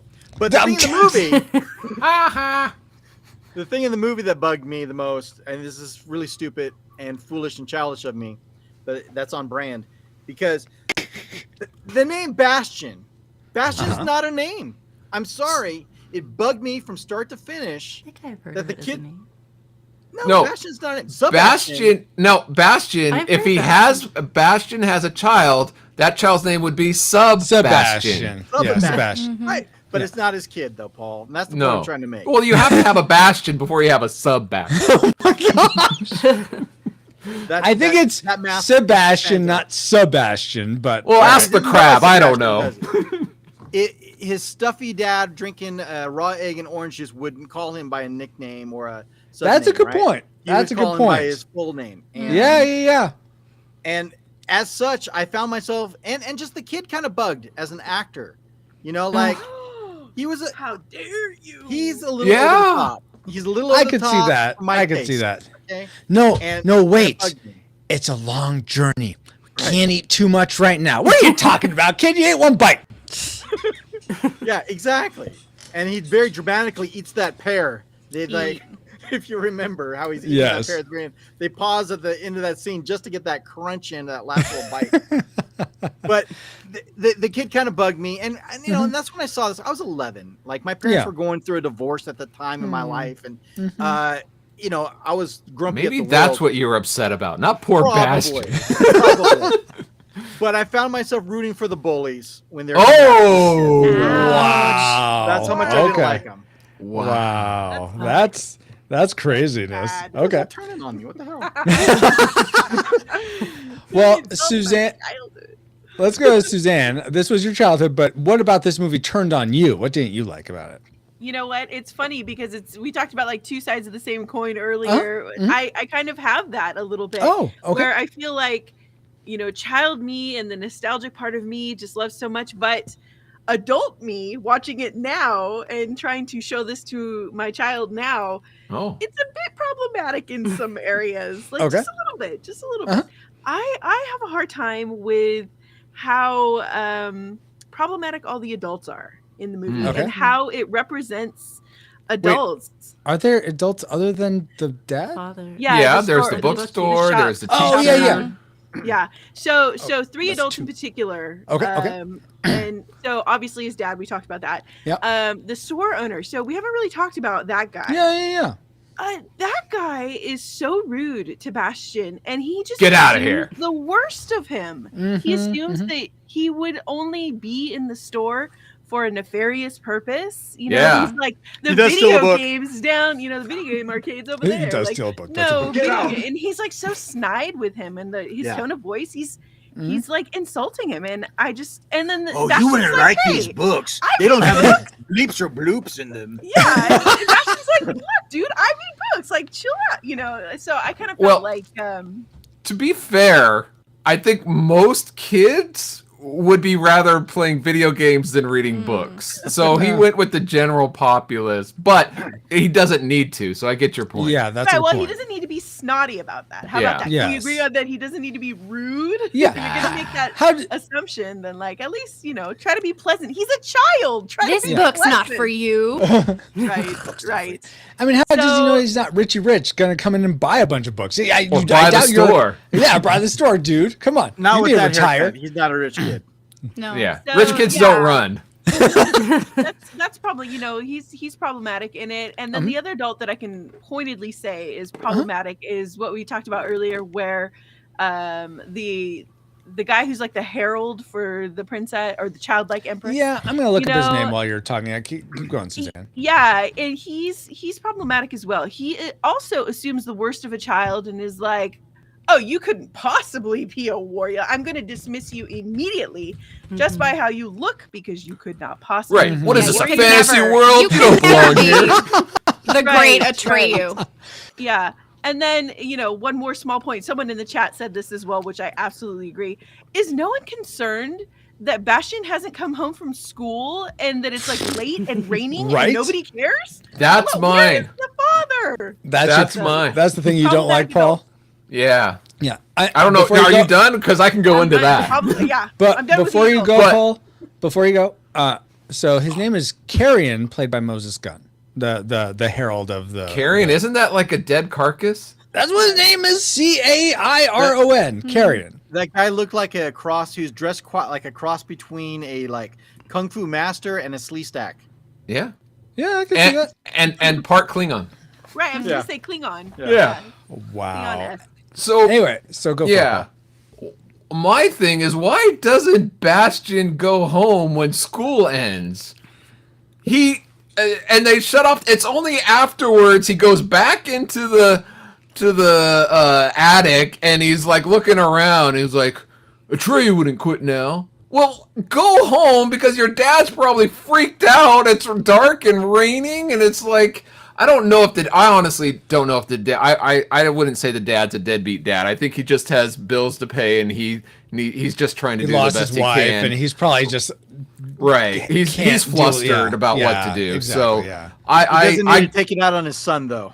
If that's taking out, he got it good. It could be a lot worse, but yes. But the whole idea of him not going home after school, why not? I don't understand the logic behind that. But wouldn't you assume that the school would have reported him truant saying like, hey, Bastion didn't come to school. And if I was Bastion, if I was like late for class and I'm like, okay, the bullies are in math class, I have a math test, I would probably just sneak back home, but then I would get caught. It's like, why do you think you're protected in this crotchety attic somewhere? It doesn't make sense either way. It doesn't make any sense, especially if he's there after hours. Why wouldn't you go home? I understand it's a really good read and it's really got you gripped, but kid, no, you don't sleep on a dusty old mattress in a drafty. Yeah. What schools have attics like that? Yeah. I think it's unsanitary. Yeah, just a little bit. Yeah, I'm just sorry. I got distracted, guys, because someone had a story in chat that reminded me of going back to the bookstore seller that I wanted to read because I thought it was interesting. Person in the mirror says, actually, my son had something like that happen to him in real life. He was shyly trying to ask a question of a lady in a used bookstore. He started out, do you happen to have any books in this series? Took a moment to breath out, but was immediately answered with, no, we do not sell the Goosebumps series. We sell books.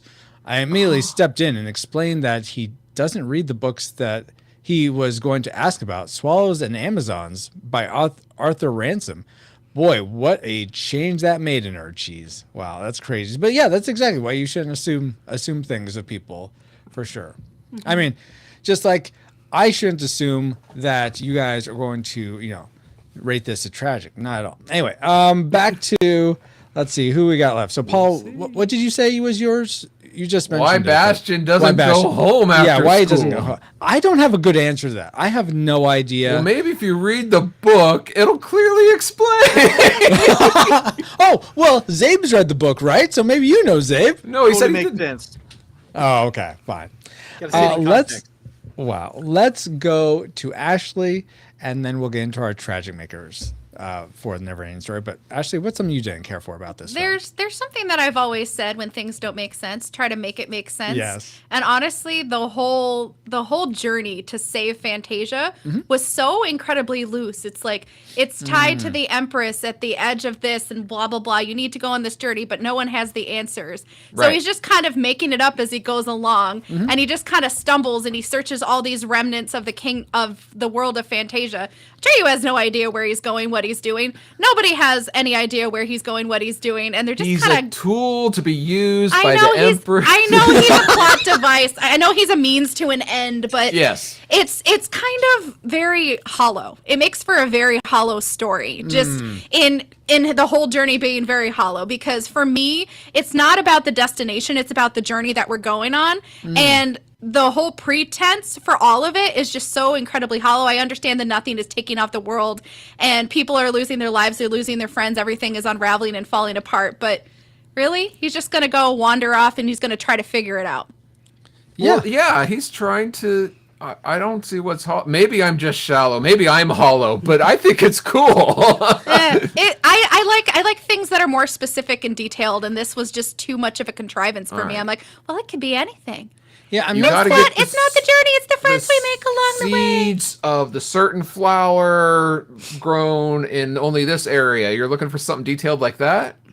I just would be like, well, this is where you need to go. And I mean, yes, like they did get direction as it goes off, but he's just like wandering for like the first 30 minutes. And I'm like, this is boring. Okay, cool. Scene transitions. Cool. But with epic music, Ashley. It doesn't save it for me. I'm sorry. But it's kind of like a mystery. Like you only get certain clues as you go along. And at the end, it was like, oh, this is to get the reader involved. Yeah, I get that. But if I understand what you don't like, Ashley, is it something like you'd rather have like, okay, this is where I need to get to, and then I know where I need to go, but then all this other stuff like takes me off course, and I'm like always trying to get back. Like have a constructed path. Yeah, let's go on this path. It's too loose. Are you upset that at the beginning the Klingon guy didn't say, "Hey reader, the Empress needs a name. Shout it out." Well, not to mention I hated that too, but I didn't like that thing either. That about shouting out the name. That's how he gets involved. Like know, that's the what is that? The linchpin? What is that? The trigger? It is the trigger. But I'm just saying, like, it's got a very loose plot. Okay. And I think that's something I just did not like. Okay. Well, all right. So let's just roll with that, Ashley. what did you hate most? Was it the looseness of the plot led to something else that you didn't like, or was it completely? Oh, no. separate from that? The thing that was the absolute worst, and it took me out of the movie completely, was the audio not matching the sync of the puppets and how it was so poorly timed. And anytime Falcor talked, it was like I was watching a live action Japanese movie that was dubbed like Godzilla, where their mouths would go 5 times, well, their mouths would either go faster or slower than the audio, and it didn't match. And it took away the realism of these puppets. Like, they Watch were it beautiful. in German. It's the same thing in German, though. I'm sure the same thing would happen in German, but it took me out so much, because when they were still and they weren't moving, and like when Falcor was asleep, just the detail in the actual puppet and like all the little crystals, and it was beautiful. But as soon as he talked, a puppet. Yeah. I know what you mean, Ashley. I hate when the mouths don't match the things that are being said. Point Those are demonstrated called words, exactly. I Point guess. being demonstrated exactly. Yeah. It just I know what you mean. steals away the realism, and I feel like in this kicks you out time, of the movie, it takes me out. I mean, suspension of disbelief being so much. It's just you're asking too much of your audience, because Look, I'm okay with Muppets, but this has gone too far. I mean, it's asking too much of your audience to believe that somehow these mythical creatures are like speaking, because it just doesn't match up. Where did they even learn English? Come know, on, right? Tell me about it, Paul. And Ashley, why? And Ashley, I think the reason why the noses are so freaky in this movie is because it's to distract you from noticing that their mouths are not in sync. Everyone's looking at Falcor's nose like going 6 different directions at once when he speaks. That's very insightful. I mean, Zach. what I think you're tried right. to do to try to like shift myself and reorient myself was like looking at Falcor's eyes, Yes. because like One those eye. had Those eyes are incredible. those eyes were pretty good. Yeah. But the second he started speaking, I'm just like, ugh. You know what, Ashley? That's exactly my tragic maker. Why am I not surprised? It threw me so much when it was just like, especially with the woo, like whenever it's like, and there's a name for all the different like shapes your mouth makes, and that has to do with like animation and stuff. And I forget what they're called though. But it is especially apparent that it wasn't matching when they were making like woo or ooh sounds, and it bothered me so much. I don't know why it did so much, but They had the wrong ADR director, I because guess. the audio dub was not matching. They needed a better ADR And I felt like they kept cutting away whenever it was almost like obviously they're cutting because they can't get the mouth to look right. But it's like now you're cutting until I even know more that you're not and getting it to takes look you right. out of the moment. It really does. Exactly. So yeah, this character that looks so rich is just like Cheapened. is cheapened. Exactly. And I feel like that's sort of the way. Well, I mean, I had this other one. The other thing that was cheapened for me was that the matte paintings, or like the outdoor shots and the matte paintings, they all look beautiful. But then when we're on the studio, I sort of knew we were on the studio, like in the Swamp of Sorrow, or that grotto place that Trejo was at when he's eating, and Bastion's like, great idea. I need to eat one bite of my sandwich. Like that one spot. It's like you're obviously on a soundstage right now. It was just so contrasted or juxtaposed. It wasn't a unified experience. Yeah. for you. Just do it all on location or do it all on the soundstage. Pick one. Pick a. What is this, a movie? Right? Or make the sound stages look more real. I don't know what to tell you, but they looked very close. Twice as nice, guaranteed. Sorry. What was that? I hate it when they play an ad in front of my sound effect. Edna mode. Is that 4? Edna mode. Or you can keep it in. But you gotta keep that out. Oh, sorry. Yeah. Okay. So me and Ashley had the same tragic maker. Let's go to Zabe next. What did you hate most about the NeverEnding Story? I think it kind of goes in line with yours, Francisco, is they really it's kind of an all or nothing thing with the production of this. It's either everything looks great or everything looks awful. Okay. And well, I shouldn't say awful, but everything certain things look off. Yes, Other exactly. things look just beautiful. So they kind of put all their eggs in certain baskets. Yeah. Instead of a whole cohesive unit. Yes. Well, they spent $27 million, which was the most expensive film from Germany Europe? at the Oh, time. Germany. Yeah. And they Are we comparing apparently that to Das Boot or something like? I was gonna say I'd be interested to know like what the financials looked like. Where did the money go? It obviously went in this scene and not was this it scene. all into the puppetry? But then it's like, oh crud, we did it all in the aesthetic of the puppet. But now that it works, how are we gonna make this work? Just get some fishing wire. It's gonna be fine. If I had 27 more million, I could make it work. I think they were pretty proud of it too. I don't know if you guys know this. If there's some sort of park or display theme park kind of thing. Yeah, did you guys know that? No. Yeah. Where in Germany or somewhere? So my best friend was raised in like a military brat, right? Yeah. And They are so brats, she was yeah. over in a town close to Munich, and she went there all the time, and she rode Falkar. And What? Cool. Yeah, No, wait. You When can do did it. this park open? Because That would I be a am an nightmare army for brat, me. and I was in Germany from 87 to 89. Okay, so she was there. So the movie was filmed in 83, and Right. I think she said she was there probably. She said that was the year that they moved there. So sometime, like, I'm guessing 84, 85. She said I she even missed went on like out. a field trip. Like, Oh, I am so Cool. mad now. Mom, Yeah. if you're listening to this episode, I blame you. she went Wow. several times. Yeah, and you Oh. could get up on Falkor, and what they would do, apparently there was some sort of screen either in Yeah. front or behind, and then you could watch yourself, and they turn on this wind machine, your hair would like, blow. Oh and my you could do the pose gosh. and everything. Yeah. Oh, And they have all kinds of stuff there. Yeah, there it is. There it is. I know my new tragic maker is that I didn't get to go. Oh my word. Yeah. That All would right, have that been is weird. not the movie. Yeah, that's not the movie Falkor. That's not my Falkor.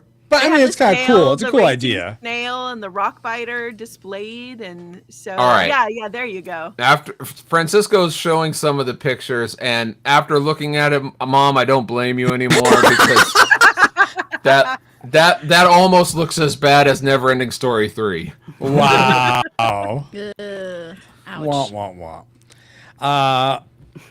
Anyway, okay, so So that's Not what that I blame my mom because we're trying to save her for the podcast. I love my mom. yes, she's trapped in the crystal ball. Jeez, I you think know. you have more Save the mom, compassion. save the podcast. That's what we're doing this Exactly. for. All right. Anyway, but Dave, I could see what's one example though of something that, an effect or a part of the production that didn't stand out. Because other than the clouds maybe and that spinning thing at the end where Falkor loses Atreyu, I'm not really. Nothing really has come to mind for me. Is there something? else sticks out for you? Nothing is coming to mind.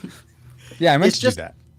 as a whole concept, from the movie making parts of it all, but even in the writing of it, I just think parts of it are really kind of lazy. And, there's like, I don't know, 5 minutes of opening credits in this movie. Yeah. It's like so long of an opening credits. Like this movie's Slow for and kids, they're already boring. Sleeping. Yeah, slow and boring. The first 5 minutes. But just, I keep harping on these names, but for some reason that really bugs me. Like Bastion, that's fine. Atreyu, that's a cool name. Falkor is a cool name. But then you get the things like Rockbiter. It's just like, where's the creativity that came in? Carrion. Yeah, like- what's up? But even the name Fantasia is kind of weak to me, I think. It's Lazy. like Yeah. little on the nose, I think. Well, Yeah. in the book, it's called Fantastica. Right. Yeah, that you book didn't you read read, the Zabe. But even Swamps of Sadness, I thought that was cool alliteration, no? Oh my gosh. It's Let one Zabe have his trash. Oh, maker sorry. part. All right. I don't know. Those are pretty small quibbles, though. I mean, but it is things that it took me out of the movie. It's That's fair. Rock biter. Come on now. What does he do? Just Bites inconsistent. rocks. Like, okay, cool. Yeah, can't we have like Stone Guy or something? Anyway, Suzanne Or Rock Farter. I mean, come on. They go on both ends. Rocksaw is ready. Suzanne, what's your tragic maker for the NeverEnding Story? I'm shocked that no one has said it. Oh, up to this okay. point, I am shocked. Do it. You say hate it. you hate the horse Artax. I don't know why, but No, all right. no, I don't hate him. I hate that he dies so Oh yes, tragically. and it's really soon in the movie too. It happens me and Ashley were so much expecting sooner. that, yeah. I just was like, it happens this early on. This is like the only thing that I remember of this movie. Well, it's his own fault. He got sad. I mean, everyone knows you're not supposed to be sad in the swamp. Don't be sad in the swamp. You're gonna sink in your sorrows, and then it's over. Yeah. But So that's- go ahead. that's Go ahead, brutal. Suzanne. I mean, as Yeah. a child, so already the story starts pretty sad. You see the kid get bullied. His mom died. His dad's a jerk. This other guy's a jerk. He has to go to school, and there's a math test. Like all these, So the Too close stories- to home. Forced to hide. It's sad, and then you're like, okay, we're gonna go on this journey, and it's gonna be great. We're gonna live vicariously through this kid, and it's gonna be amazing. Nope. We're gonna kill the horse. That's Well, what we're gonna do. to be fair, the carry-on Klingon said not to bring anything with him, and he brought his horse. Is that a weapon? Does that qualify? Well, I don't think he said weapon. I thought he said anything. So No, weapon. No, You can't weapon. say weapon. Did he say? Well, yeah, you can use your horse as a weapon. That's true. Yes. I'm going to disagree with you, Suzanne. Sorry. You don't think? Oh, Well, okay, dun, okay, dun, dun. okay. So with an astrosonic, because Okay.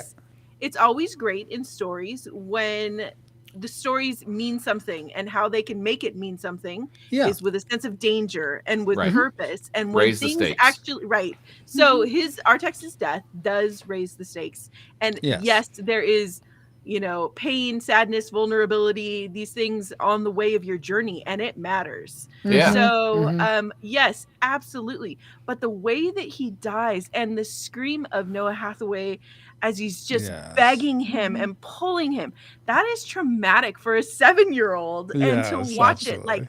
it's still hard to watch as an adult, this child losing their companion. You thought he was going to have a companion the whole way. Nope, he doesn't. So the worst thing about this movie is that they did a good job portraying sadness and trauma. Yeah. No, Trauma you for know a what? child. I'm going to say You know what? no trauma for children on children's movies. I'm going to go ahead and bar that. Let's do it a different way. How about that? Okay. Yes. Don't kill the horse. Here- Don't kill the horse. Here's the way I would do it, though I'd still kill the horse. But here's how I would do it. I would actually. So during before the Swamp of Sadness, the narrator talks about how Artax and Atreyu went to the Mystic Mountains, or they went to all these places. That's where the dwarves live, right? Sure, whatever. Yes, Something that's like the that. Misty Mountains. Oh, I said sorry. Mystic Mountains. Sorry. Completely different. Same thing. Oh my gosh, Ashley. So you see, so I would have loved to see the movie have Atreyu and Artax go through those things and have like these key moments where they like save each other and they become even strongerly bonded, and then to have him die. So basically, what you're saying is strengthen the ties and demonstrate that they have an even stronger relationship than the one that's demonstrated So just in the deepen the- brevity of their scenes Yeah, together. deepen the because it's a trauma. montage. Got Deep in the trauma, exactly. Deepen the trauma because it was exactly. literally just a short, brief travel montage. More trauma for children. Yes. Yes. Yes, because I mean, well, here's the thing. Here's the thing. I know you want to say something, Zabe. I will get you right after this. But Francisco's speaking. There is an element. I wonder if it's subconscious, if it's intentional or not on the part of the storytellers.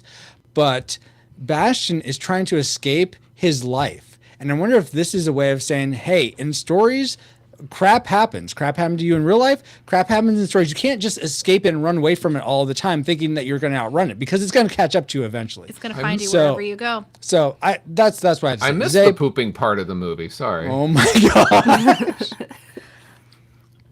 Zabe, what were you about to say? In Wolfgang Petersen's defense, yes.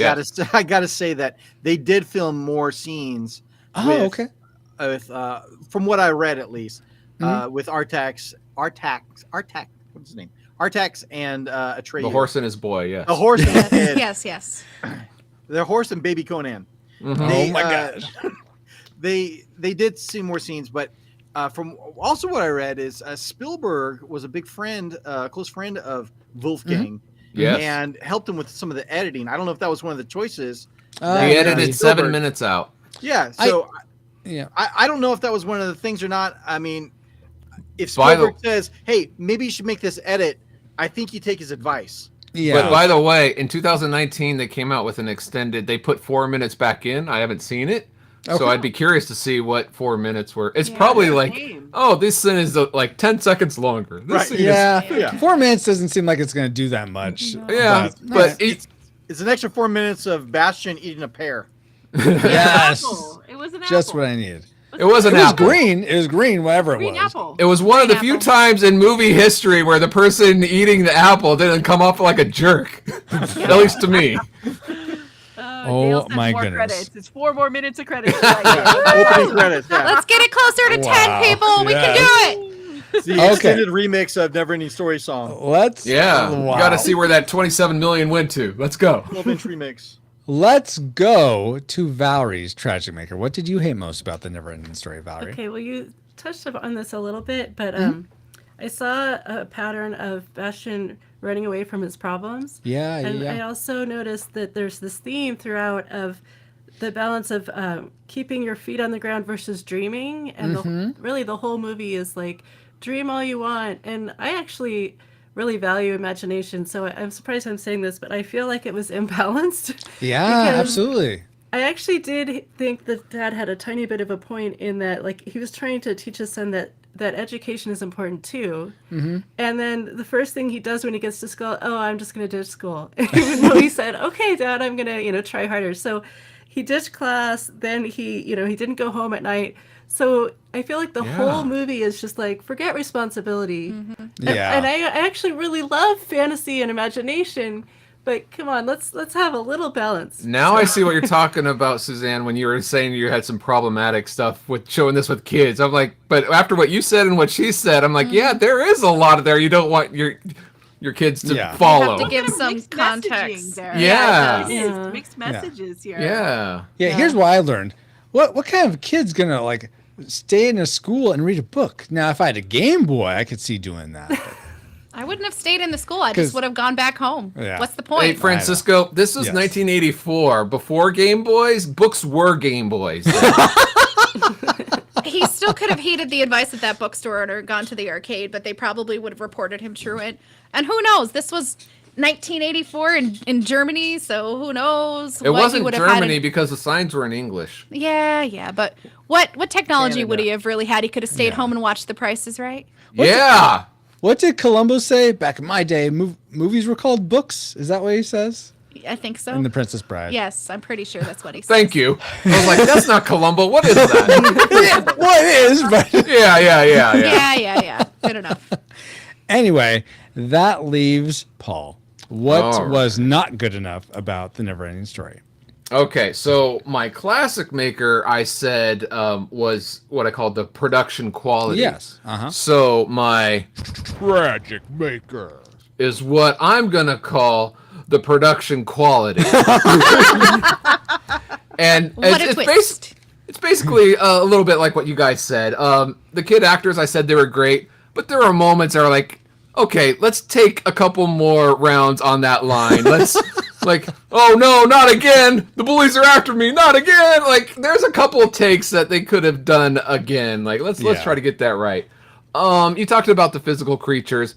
I agree, Ashley. The eyes in Falco are amazing. I think it's actually a lot better than a lot of what like they're doing with CGI these days. I mean, they model and they have to puppet and rig it in CG in the computer, and I think Falcor's eyes are even better than what And it's most of the time was effects, doing. and it's done so well. Right, but when he tries to move his arms, or like that bat trying to fly, it's like, oh, that only goes up. There's not. It's sad because we just reviewed Return to the Oz. Labyrinth, and you have that Labyrinth, character yeah. Ludo. Now, Yes. granted, this is Jim Henson comparatively. I mean, but in the mid '80s, what they were able to do with puppetry, they could have pushed it a little more, like you said, in the mouth, in the arms, and then even like some of the effects, like the green screen, doesn't really age well. Granted, going into this, you got to know this is a mid-'80s movie, but the worst thing about it, of someone watching it today, is they got to realize this is a mid-'80s movie. What, they don't have CG back then? Come on. Well, yeah. You have to use a green screen? You know what I thought was weird? Movie. Watching it as a kid, like the scientist and his wench, whatever they called it. Yeah. I just thought it was like kind of weird. I thought him and Atreyu were the same size. It wasn't until an adult I was they're trying to make him smaller. I just thought they were messing up with the special effects. Oh, really? No, I thought that first perspective actually worked really well. As an adult, I see that, but as a kid, I'm like, I just wasn't paying that much into it. I was just like, okay, that's like special effects or whatever. I think they're the same size. They tried. Yeah. Wow. All right. Well, lots of two sides of the same coin with all these likes and dislikes, class makers, trick makers. But now that we've entered all our trajectories into the firing computer, Alice, you have a firing solution for us. No. Yes. Firing solution complete. Rating salvo at the ready. On your mark. All right, guys. Moment of truth. Do we rate The NeverEnding Story a classic? We recommend anyone go see this film, whether or not they've seen it before. A nostalgic, if you've seen it before, like as a kid or young adults, yeah, give it a rewatch. You won't be wasting your time. It'll be fun. Or tragic or sad. Not tragic. It'll be sad, but it'll be worth a watch. But if you've never seen it before, pass this one on by. Or do we rate it a tragic? It's not worth anyone's time today. If you've never seen it before, definitely keep it that way. And if you have seen it before, don't sully any good memories you have of it with a rewatch. So let's start with all our guests. And we're going to start with Zabe this time. What is your final rating for The NeverEnding Story? My final rating is for sure the same as it was in my prediction. It's classic for kids. Nostalgic for adults. So I need one though. You gotta give me one. Yes. Okay. Well, then I gotta go with nostalgic. Then. Nostalgic. Okay. Totally fair. Suzanne. Wait. You what was wrong with this? Why'd you? No, I'm joking. Sticking to my guns, and I am saying nostalgic also. Nostalgic also. All right. Let's see. Let's go to Valerie next. What was your? You had predicted classic. Did it say that, or did it change for you? Classic. Classic still. Wow. Okay. Ashley, how about you? You had rated nostalgic. Is this another tragic for you? Would it be? I don't know. I'm asking. I have no idea, actually. Yeah, this movie is a tragic. What? Oh my gosh! Oh, no. Unpack that for me more. Why is it tragic? Honestly, I think it just sends so many wrong messages. It's like, okay, kid, you have problems. Go escape into a world of fantasy. Yeah. Don't have any responsibility. You can be part of someone else's story. And honestly, it's your imagination and your ability to disconnect from the real world that allows you to connect with this fictitious world and rebuild. And there's just so many things that don't make sense about it. There's so many things that disconnect you. And honestly, it's just like one of these generic fantasy movies, and I just can't. Okay. Hold on.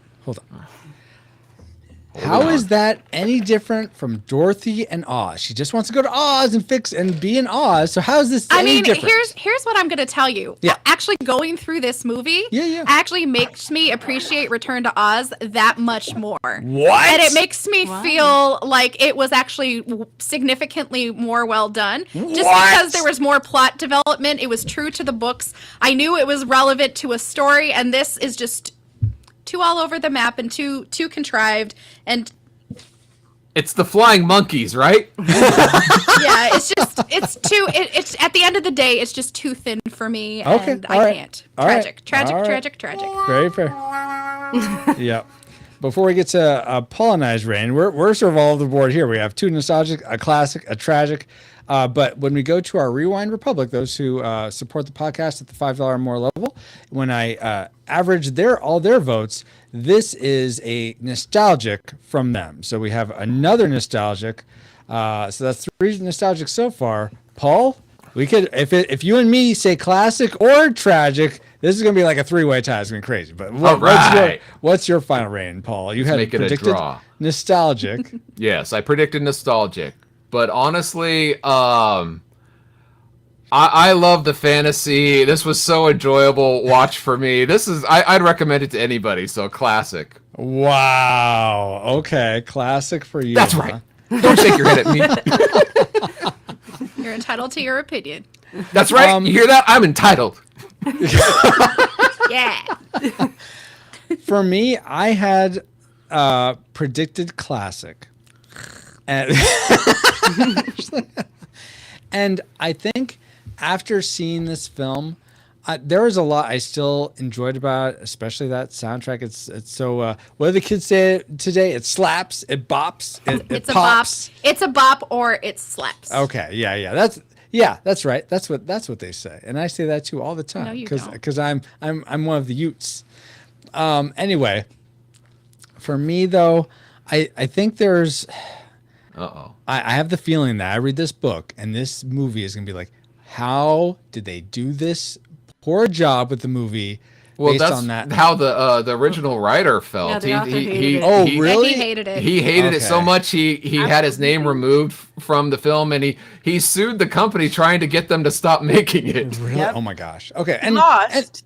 And lost, yeah. And I can't, and I guess I shouldn't make that statement because that's a position from silence because I haven't read the book, but like you guys were saying, I don't like how it's pretty much just shirk responsibility, just go after all the things in your fantasy dreams and stuff.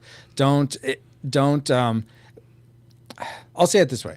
When you want freedom comes with responsibility. So to say that they're disparate, they're not connected at all, I feel like is a false. It's not saying the right message. Go It's not saying a follow good your moral. dreams responsibly. So many people say go follow your dreams and cheer them on, but no one's ever saying responsibly. Do you want to hop aboard the tragic train, Francisco? No, I'm not. No, it's not tragic by any means. Oh, boo. It was fun getting to rewatch. So I'm going to rate it nostalgic as well. Oh, with bummer. 1, 2, 3, 4 nostalgics to 2 classics and a tragic. The Retro Rewind podcast rates The NeverEnding Story, all over the place disputed, nostalgic film. If you enjoyed it as a kid, probably worth your time to rewatch it. But if you've never seen it before, actually, I'm curious, what would you recommend someone go? Would you say go watch Return to Oz? I would probably say if you're going to choose a movie that's set in fantasy with puppetry that was done incredibly well, go watch Labyrinth. Yes! That is the best. Out of these most 3 recently reviewed films, Suzanne. I would say go to you, Labyrinth. If the tight pants aren't doing it for you, maybe go watch Return to Oz. It's dark, it's jarring. Watch the original. But it still has more to offer than this movie. Because there's actually consequences to actions. Go watch Conan, the same movie. Actually, yeah. I've seen Conan the Barbarian. I actually enjoyed that movie a heck of a lot more than this Conan one. the Barbarian. I just watched it, loved it so much. That Anyway. one is a nostalgic or maybe a classic. That I don't know. I haven't seen it in so long. Oh, we'll rewatch it this weekend. Yeah, we can watch it tonight, right now. And I'll tell you how much better it is than this movie. Give me that sweet, sweet Basil Polydorus. Oh, I love that. Absolutely. I'm through toying with you, He-Man. But now we're done toying with our final rating. It's time to get back to our own time. Good old 20XX. 20XX? Comsat online. Receiving incoming transmission. Feels good to be back, but we wouldn't have been able to travel back to 1984 to begin with if it weren't for our amazing reflex capacitors, namely Deborah Powers, Geek Devotions, Drew of the Cellcast, Ashley Ruiz. Hey, you're right here. Kennethan, Fabulous Lomax, Rosie Lomax, That's Our Babo, D. Tungsten, Dale, Mr. Lost, Gerald Hafner, Cool Deluxe, in addition to 2 other awesome patrons as well. Thank you all so much for keeping the gigawatts coming. And if you want to help us keep flying for as low as Edna mode, and if you want to help keep us flying and get bonus content for your generosity, head over to retrorewindpodcast.com/support to start. Flying like on a luck dragon? Yeah, exactly. Do that right now. It looks like a big, good, strong stream, doesn't it? It's probably sponsored by PaulJPowers.com. And while we're thanking our supporters, we also want to give a big, fantastic hug to Zabe, Suzanne, Valerie, and Ashley for supporting us with their thoughts about the Neverending Story tonight. So I'd like to go in alphabetical order. So we'll start with Ashley. Where can people find you online? Or is there anything cool you got going on? Nothing to promote, nothing really going on, but if you are interested in some of my takes on faith, fandom, and everything in between, find me on Twitter at Ashley Ruiz1186. Great. And I think next is Suzanne riding the alphabet train. Where can people find you online if they want to get in touch? Almost nowhere. I Excellent. Yeah, Next. I'm a big fan of Retro Rewind podcast, and also thank you. Shall we play a game? Who will save Generation X podcast? Ooh, Which I've I was heard of lucky that. enough to host one time. Oh, and really? probably Awesome. never again. It was so hard. So I totally respect what you guys are doing. You guys are awesome. Oh, Love thank it. you. And especially Zabe too, because I see what he goes through. And this podcast and stuff, no joke. You guys are awesome. Aw, thank you very much, Suzanne. Thank you for joining us. Yeah, glad to have you. And Valerie, where can people find you online? I'm on Instagram as Hazel A Gen Xer. All right. Nice. What you post on Instagram? Just like family stuff or?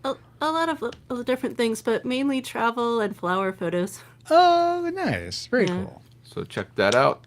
Yep. And Zabe, thank you so much for joining us. How can people find you online? Is there anything cool you got going on? Thanks for having me again. I am the host of a podcast called Who Will Save Generation X. It's a trivia game show. It's the only Gen X trivia game show podcast in the entire world, as far as I know. And that's worth listening to. You know what that means? It's the best Gen X. The highest trivia, rated, highest rated, most award-winning or award-wanting podcast. Just because it's technically also the worst doesn't mean that it's not good. No, we highly recommend go check them out. Yes. If you are a fan of Retro Rewind podcast, you can check out the episode that Francisco and PaulJPowers.com was on our show. Do they? You know what? I don't think they need to check that one out. Maybe if we have a rematch where I win. See if you can predict the outcome on that one. Spoiler. I totally predicted it before you even were done. I was like, I know how this is going to go down. Thanks, my wife, for that support. I did. I knew. He's not a true. He's not a true. Pat Maria not being a taxi. Happy days. I know Happy that days. He had his own restaurant. Thank you. Well, anyway, you do not have to be a Gen Xer to enjoy the show. No. And, I've listened. I've enjoyed it. Oh, good. I'm glad. Yeah. But the show aims at saving the things of Generation X from being forgotten and fading into oblivion. So that's our goal. That's our aim. And we just kind of talk about some things of the past and have a few jokes and sell some trivia. It's a good time. It's fun. And that's at Who Will Save. Yeah, where can you find it? When you're done checking out PaulJPowers.com, you can head over to whowillsavegenx.com. In fact, very cool. If you go to pauljpowers.com, there's a link to Francisco and I's episode of Who Will Save Generation X. Awesome. What? Well, very cool. That's so awesome, Paul. It is the most awesome thing. Okay, good. Yes. It is very awesome, in fact. So awesome that I want to share it for those watching here with us. It looks like this. Yeah. Paul, this is, if you've never seen PaulJPowers.com because you can't get to it, well, this is what it looks like. It's but yeah, that link there. Yes, right here. And that will link you right to our episode. Awesome, Paul. Anyway. Go ahead, Zabe. Francisco, we would, in all honesty, we would love to have a rematch between you and Paul. That'd be super fun, and I'm very thankful that I've met you guys and the little bit of friendship we got going on. I really appreciate it. Absolutely, and yes. thanks for having me on again. Of course, thank you, and thank you for you like mentioning how how Suzanne was all like NeverEnding Story and like saying, hey, can she be on? It was awesome getting to have both of you on and making this like this triple date thing. I thought that was very cool. So thank you so much. Yeah. Is it my turn? Yes. While you're on the thank train. Come on, husband. You got this. I got this. Okay. Shake it out. Shake it out. Come on, Falcor. We got this. Yeah. Yeah, exactly. Thank you again so much, Ashley, Suzanne, Valerie, and Zabe. And thank you to my awesome luck friend, Paul. Yeah. You're welcome. And all you rewinders, new or old, for another fun voyage. That's right. You can find me, pauljpowers.com, at pauljpowers.com. And you can find me on our Discord for show announcements or just to say hi. Join us there at retrorewindpodcast.com/discord. This podcast is a proud member of Culture Box, a curated collection of podcasts, videos, and articles that will provide you a balanced meal of content. You will find culture celebrated for its past and future, satirized for its extremes, explored in study, and created anew in story. Point your web browser to culturebox.media. Interesting. All right. As that mysterious voice just said, we are now part of Culture Box Media Network. Find all the shows unpacking truth through story, comedy, and geekery at culturebox.media. And with that, Captain, it looks like we need to wait for the next riddle to unlock. Indeed we do, Paul. But thank you, EXO, and thank you all for listening. We pray you are more joyful today than when you first hit play. But like your Pokemon, we gotta catch you for the next episode, wherever that ends up being. Help us figure that out by listening to the next ship's log and send us your answer to the riddle if you have it. And that will hopefully be our next episode of the Retro Rewind podcast. Before we fade into oblivion. Fourth dimension of D mission complete. Decoding next riddle. View RRP ship's logs for more details. Things will work out fine, Atreyu. Never give up, and good luck will find you. Because it's all about luck. Can you play the Skeletor sound drop right? I was gonna, yeah. I'm through toying with you, He-Man. I wonder if there'd be a better one that goes after that. And good luck will find you. Maybe I'll find you, He-Man. Not that one. Oh my gosh. All right, guys. Gold. So we're going to, if you guys need to use the restroom, get water or anything. Faster, Falcor, faster! We have to hurry! All right, hang on tight. You done, Paul? Anyway, take a break, and we're then we'll come back and do the spiritual speculation bonus section. All right, break time. Do you want to get up? No. There is no bathroom. Oh my gosh, Paul. Well, I just drank water, so I'm good if you guys are good. No. I'm good. You're not? Okay. Disappear. Okay, go for it. Disappear. Disappear. I'm gonna disappear into the nothing. Will I come back? Nothing. Do we have an earthly child to make a wish? Moonchild. You know, seriously, I was like yesterday years old when I learned that that's what he said. Yeah, and I, for the longest time, could not make it out, but knowing it now, I can clearly hear that that's what he says. It's like, it's very, you can tell if you know he's saying that, you know what he's saying. Otherwise, it just sounds like gibberish. It's like, rah, rah, rah.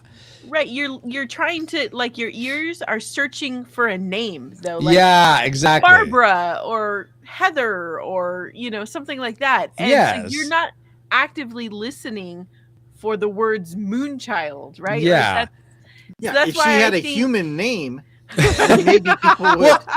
But apparently that's the name of his mom. So that's why he named it. But I guess his mom was a hippie, I guess. I don't know. Yeah, she was a hippie. She grew up on a compound someplace. I thought she was Native American. In the woods. She was raised in the woods by wolves. I don't know. I don't know what the issue was there, but that's why I think, like, for so long, yes, I can hear it. I actually wrote down Montayaho because that's what I heard.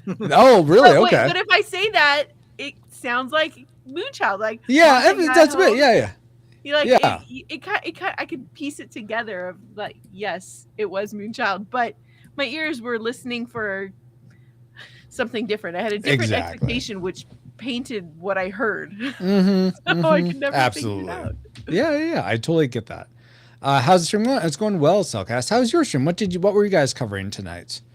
The Cellcast does a podcast. They were doing it on Tuesday nights, right? But now we're in direct competition. Direct competition. But thank you for the raid, Cellcast. That's very kind of you. Why do I keep clicking to hide the thing and it shows the next one? I don't know why it does that. Don't do that, Francisco. Well, thank you, Ashley. Happy 4th anniversary, Cellcast. Again. Yeah. Oh, yay. Congratulations. Good job, Cellcast. So glad you made it to 4 years. That's amazing. Look, it's a puppet on a puppet. It just takes me out of the podcast. What's going on? The realism of this puppet is more realistic. His audio's not even synced. I mean, I can't even get into it. What are you talking about? I'm perfectly synced. Japanese? Maybe. I don't know what you're talking about. Whoa. Godzilla. It's so realistic now. Right? Yeah. Oh, Ashley, you're over there. You're on the back of Falcor? That's weird. Nope. Kirk says this was a great show. Thank you, Kirk. That's very kind of you. Yeah, Cal. Yeah. Hey, exactly. and people still in the chat, go ahead and check out the Rushmore show. Shout out to them too. Indeed. Cellcast, Rushmore, Who Will Save Generation X. Check them all out. Lots of things to check Like out. and subscribe. Well, subscribe since. Actually, I guess you could like and subscribe to Rushmore since they're podcast. YouTube. They're on YouTube. Do you have a podcast, Kirk, or no? Not yet. I think it's just YouTube. I was going to ask something, and now I'm totally spacing on what it is. Stop whining. How long have you guys been doing the show? There's no dates on your episodes, by the way. So it's hard for me to tell. If you go it's timeless.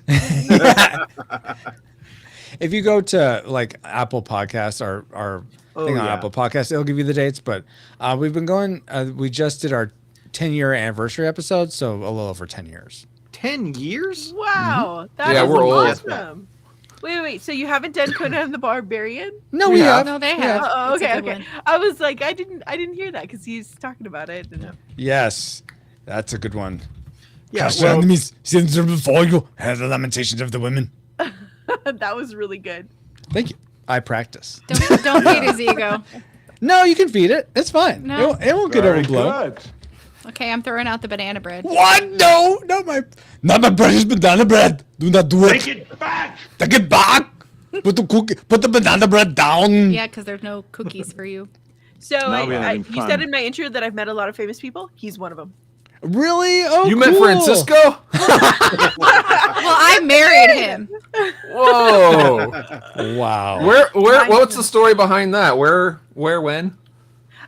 So as you know, before he became the governor, well, maybe you don't know actually, he lived in Southern California, Pacific Palisades, Malibu area to be specific, and that's where I worked. And okay. I came in contact with a lot of people who live there. So some people I saw from afar, some people I spoke to personally and like helped. Cool. Other celebrities I could call my friends as much as you can have a friend kind of a relationship. Yeah. You know, Wow. so tons of famous people obviously coming through That's so cool. Southern California. I didn't know you met Schwarzenegger. Yeah. Did he cool. did he He was ask still married you? to Maria Shriver at the time. Yeah. So Did he ask you? Who is your daddy and what does he do? They've covered that movie too. Yes, we have. Oh my goodness. Lots of our own movies. No, that's not true. Oh my gosh, Paul. What was I gonna? The only well, I've met Sir Ian McKellen, but Paul met him too. So I was about to say, you did? That's cool. Oh wait, I did too. I was there. Well, because it's just a book signing, so it's not really mean. I mean, it's sort of like you have. I was about to say we got closer than most people get to celebrities. So. Yeah, I guess I was that's going to say, If compared you spoke to them, compared I to count that, it. Yes, exactly. I've only met voice actors at the one That's convention cool that I've too, gone though. to. Very That's good. really cool. Yes, Greg it is. Griffin? No, not Greg Griffin. No, my favorite. No, I haven't met Greg Griffin. That would be really cool because she's I so know. prolific. She no, is awesome. I've As only Falcor can't say who. Yeah. No, I've only met it. this prolific one. He's done a lot of video games, and I'm a big, huge Kingdom Hearts fan, and he voices this character named Axel, and he voices a character in he's done some anime and some little bits here and there, and I got to meet him, and I can say he follows me on Twitter. That's something. What? This is Quentin Flynn. Flynn. Yeah, he follows me on Twitter. Like, feel kind of honored about that. And That's I've met very cool. And I took pictures with him every single day, and he remembered my name by the end of the weekend, and it was kind of really, really cool. Security, she's here again. She's here again. But yeah, it was fun. But yeah, I'm like trying to think. Oh, what was the Metal Gear Solid 2? He was the main character in Metal Gear Solid 2. Yeah. Snake? Before Final Fantasy decided to recast everybody, well, Final Fantasy VII Universe decided to recast everybody, he was one of, why can't I remember the character's name? Redheaded characters. I'm never going to remember the name. It's a good thing you married Francisco, because he was about to say, "You're mine now. You belong to me." Wow. But Bobo said, kindergarten cop my first review. Yes, and thank you again, Bobo, for linking us up with Zabe to be on that show. It was so awesome. Bobo's going to be on the podcast, my podcast. What? Looking forward to it. By the way, you had mentioned, I didn't mean to totally steamroll you, Zabe. Yeah, he did. Me and Paul are. He likes to say that right before he does that. A rematch. I think yes, we both Reno. would be... You are right. It is Reno in Final Fantasy VII. Oh, okay. I'm like, we want to do a rematch in Reno? He's also Silver the Hedgehog. Please match in Reno, you and me. And Aruka Sensei in Naruto for a long, long, long, long, long time. Awesome. Ashley's having her own show. Yeah, exactly. We're doing. I could have my own show. Probably. You could. Somebody was asking why you haven't taken watch over the podcast yet. It's not my podcast to take over, and honestly, if it wasn't for the podcast, this marriage wouldn't have happened. So That's true. Well, wait. You were great on the show, Ashley. By the way, I thought you were really nice. You did a great good job. Thank you. You guys did too. Even though I didn't like this movie. The last two things I've rated tragic, and it makes me feel horrible. It used to be you were rating lots of things not tragic, so I'm surprised by this. Well, it's just something. It's your arc. It's your character arc. Well, it's just things like fantasy movies from the 80s. I mean, I was born at the tail end of 86, so all of this is slightly before my time. So I grew up watching this when it was on its VHS release, and most of the things I didn't see until later childhood, because fantasy was never my thing. I was the little girl watching Disney movies and singing along with Ariel and Beauty and the Beast. Wait. Fantasy is not your thing. I should say live action. Live action fantasy was not really my thing. I can tell you that I didn't see this movie until I was about 8. And I'm like, why is he in the attic? What is this? Paul will not be replaced, Neko. Yet. Oh my God. I could fade out any moment. That's true. Let's see where the story takes us. If Jared has his way, Paul will die. So we'll see. Hopefully that doesn't happen though. That Subway guy. The Subway guy. Wow. That was a great bit. It was fantastic. You guys did great. That was a really good one. So thumbs up if you are ready to start. Oh, I didn't finish my thought. Zabe, I think me and Paul would be happy to be on again. If you want to do like, I don't know if you have other, I think you had that other podcast, like we dance to the 80s or something, or we dance retros. I forget. Ourselves. That's what it was. Yes. I hope it's not music based, because you know how well I do on the music questions. I would own both of you. Okay. I know Gen X music. What I was going to say is, if you want to do like a podcast versus podcasting, I think that might be fun.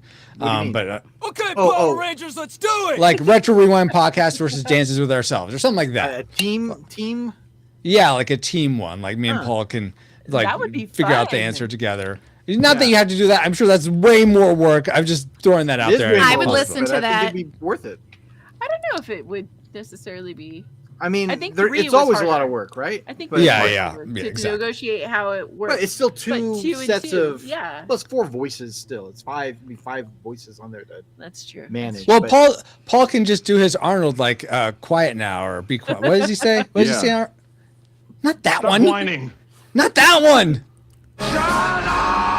Sure, yeah, that one works. I'll take Paul's that voice one. counts for 2 as well, because he has a. Yeah. Oh What's my! that supposed to mean? Do you have an exclusively Arnold soundboard? Because that would be like It seems like he does. It That's the one seems he like does- it's does mostly the Arnold. most. It's an array of Arnolds. Yeah, exactly. My favorite. No, that's not true. Oh my goodness. I don't have multiple personalities, Bobo. 5 people on the RRP team. How's it? Okay. It's more like 3. But Anyway, let's get to this next section because we're running late. I mean, I Okay. love it. I thought it was an awesome conversation we all had, but I ideally don't want to keep us out till 3 in the morning. I mean, if it ends up being that, then okay, but let's try not to have that happen. So Yeah, that was thumbs a up. joke, by the way. The 3 a.m. What? Oh, now it's Never mind. just jokey Wait. Jokerson. What are we supposed to do? Thumb. What he has to do? What do I have to do? Paul, the guy who sets up his own jokes on the soundboard. Thumbs up if you're ready to go for spiritual speculation. That's great, Paul. Okay, here we go. One more drink of water, Francisco. And what I have is Valerie, Ashley, and me have a spiritual speculation. Zabe, did you had I your have a one? comment. Okay, you have a comment, Paul. Thank you. Sorry. Zabe or Suzanne, did you have anything to share, or do you just want to be part of the discussion? I actually have a potential topic. Oh wow. Okay. Wow. Oh, Full nice. house. Yeah. Awesome. And Zabe, did you still More of have like yours? agree or disagree thing. Okay, that's fine. I don't know how compelling mine is, but That's fine. Those Yeah, are we- usually the best. yeah, We'll start. We'll start with yours, Zabe. And because Wait, maybe we will be here till 3 then. But okay, let's go ahead and get into it. Welcome, Reflex Capacitors, to another spiritual speculation where we take a look at the spiritual themes and questions that the movies we cover on the podcast prompt us to think about. Tonight's spiritual speculation is based on the film The NeverEnding Story, which you can find our review of that at retrorewindpodcast.com/271. You don't have to listen to that review, but sometimes the humor from the episode carries over into these speculations. So if you want to be in on any jokes we tell, because we're all jokey Jokersons over here, then listen to that episode. But if you just want to listen to this, that's awesome too. But before we get into our discussion of the spiritual themes of The NeverEnding Story, let's go around real quick to break the ice and share who we are, what our faith life was like growing up, and what our current faith is today. So I'm Francisco. I was raised Presbyterian, and I'm currently a non-denominational Protestant Christian. Let's go with Ashley next. Hi, my name is Ashley. I was raised Catholic, and I am currently now a non-denominational Protestant Christian. A non-Christian. Oh my gosh. Yes. Let's go with Zabe next. I'm Zabe. I was raised a very conservative Pentecostal Christian, and now I am just a plain old follower of Christ, I guess you'd call me. Okay. If you want to call me non-denominational, that works too. All right. Sounds good. Suzanne? I am Suzanne. I was raised with a mother that was Catholic and a father that was hardcore Pentecostal. Oh, really? Okay. So nice. I had both. Interesting. Both, yes. And I think I'm with Zabe. I think I would call myself the general term of Christian and believer. Okay. Very cool. And Valerie? I'm Valerie. I was raised general Christian Protestant. I'm still general Protestant Christian. Okay. Yes, sir. And Paul, what's it going to be this time? So, I when I was younger, I read a lot of books, and one day I got sucked into one, and there I met Jesus, and now I'm a follower of Jesus. Oh, was this the Greatest Adventures, Hanna-Barbera's Greatest Adventures stories in the Bible? You got sucked in to the time warp vortex thing? Maybe. I never read the cover. The greatest story ever told. Yes. All right. Thank you, Paul, for that. All right, let's go ahead and get into it. Let's start with Zabe tonight. As you were watching spiritual speculation, as you were watching the NeverEnding Story, what sort of spiritual themes stuck out to you, or gave you a question you wanted to talk about? Well, my experience with this movie, the term "never-ending story," right? So I watched this first when I was 11 years old, and 11-year-olds are so easily prone to poke holes at things, right? if this is a never-ending story, well, how come it has an end of the movie? Or why are there credits? That kind of stupid observation. That's not stupid. Wasn't there a Simpsons bit that Phil Hartman did? Like my greatest lawsuit since the NeverEnding Story. It's some Simpsons bit. I think. I should find it for you. Yeah. Anyway, continue, Zay, please. Anyways, but I've got this I'd call it almost a childhood trauma of the thought of eternity. Oh, okay. You raised in the church, you always think I was very much a fire and brimstone church. A lot of you do one bad thing, you're gonna get smote and smited, and you're gonna burn in hell forever, right? And so the concept of eternal damnation, eternal hell, it never ends. Right, exactly. It's the never-ending torment. Oh my God! So the direction my church went was more of like, we're gonna scare you into Christianity. We're gonna frighten you so bad that you're never gonna want to step out of place. That kind of can mess kids up. Absolutely, it really can. Yes, yeah. And so it's not so much about there's eternal grace. That's a good thing too, to think of eternal. Let's focus on the eternal grace of Christ and not so much the fire and the devil's things. Yeah. Yes. So, but of course, no one wants to burn forever in hell. Sure. The concept of eternity just freaked me out to the point of I would have anxiety, panic attacks. And even as an adult, if I don't watch myself, I'll find myself just thinking about things. And the concept of eternity is it's beyond me. So I'm going to paraphrase here. I'm not good at quoting scripture. But no worries. I'm decent at paraphrasing. And there's a scripture in the Bible that I kind of hold on to in those moments, and that is, the minds of men are. I'm really bad at this. No worries. The heart of man is set on eternity or something like that, where in a God sense, has set eternity in man's hearts. I think. There you go. Is. Something like that. Yeah. You know what I'm talking about. I kind of interpret that as our heart is for eternity, right? Like we want this eternal thing, but our minds are incapable of grasping it. Conceiving of it, right? Because everything in our lives has a beginning, middle, and end, right? Everything.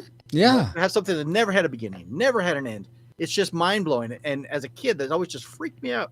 And so I kind of find some peace in that, knowing my brain is incapable of understanding eternity. So absolutely, yeah. In fact, speak yourself down, right? Because you something you're incapable of, you can't, throw too many rocks. Yeah, in fact, that passage comes from Ecclesiastes 3:11, and it echoes what you just said. NIV says, he has made everything beautiful in its time. He has also set eternity in the human heart. Yet no one can fathom what God has done from beginning to end. So that same passage, it echoes exactly what you were saying. Yeah. And that's. I never that wasn't a struggle I had growing up with thinking of eternity. For you. I'm not comparing. I'm just sharing that was. Okay. You're better than me. Yeah, that's exactly what I'm saying. This is going off. Oh my gosh. Off the rails. No, not at all, Dave. I just think that's. I totally understand why you would feel that way, though, because it is completely daunting. I mean, I struggle with the whole concept of Trinity. I mean, I don't struggle with it. It's something that I'm just like, I have. I don't struggle with it either. I just leave it alone and leave it up to God, because I don't understand it. That's great, Paul. Yeah, because there are things that we can't comprehend. But that's a lot of the things we do on these spiritual speculations is talk about the things that we can't comprehend. We're grasping at possibilities, maybe it's this, maybe it's that. But a conversation that me and Paul have buried the hatchet in that's related to this. So I'll just bring it up for old time's sake. It's buried. Why are you? He's exhuming it. My goodness. Exactly. We've got to take another analysis of this book. All right, let's bring it back. Analysis paralysis? Yeah. No, not quite. So I used to be of the mind, that there was no time in eternity or in heaven. And Paul was like, no. It's outside of time. Because it's outside of time, exactly. But Paul was like, no, you can't move. There'd be no movement if there, or that. I think that was your analogy, Paul. That sort of like, yeah. Okay. Because movement is based on time. If you take one arm and move it to the other, like that, there's how much time does that take? Exactly. If we're to sing a song, let's say in heaven, how do you get from one word to the other without time? Yes. Like, Okay. to take you that way. And I've done well, before I share my piece, any thoughts from any of you guys about that? Like, is that some a thought you've had, or I kind of see that it's the same thing in a Yeah. way. Oh, You know, okay. both of them get to the same end point, right? Mhm. Right. If heaven is outside of time, time doesn't matter. In other words, Yeah, So that's a good how point, you can yes. have an eternity, because it's irrelevant. Time Yeah. is irrelevant. Becomes irrelevant. And then it makes me think like it doesn't have any borders, because they were saying that the end of Fantasia doesn't have borders, and it's just like this limitless thing. And that's kind of how I feel like God's reach is. It's limitless. It has no boundaries. It's just all expansive everywhere. And just the fact that they were saying that out loud, it was like, wow, there really aren't no limits. Even though everything is falling apart, it can just Yeah, that makes me think of Psalm. If I can type Psalm 130. PS. starts with a PS. I got the P. I was PS, spelling Francisco. slam.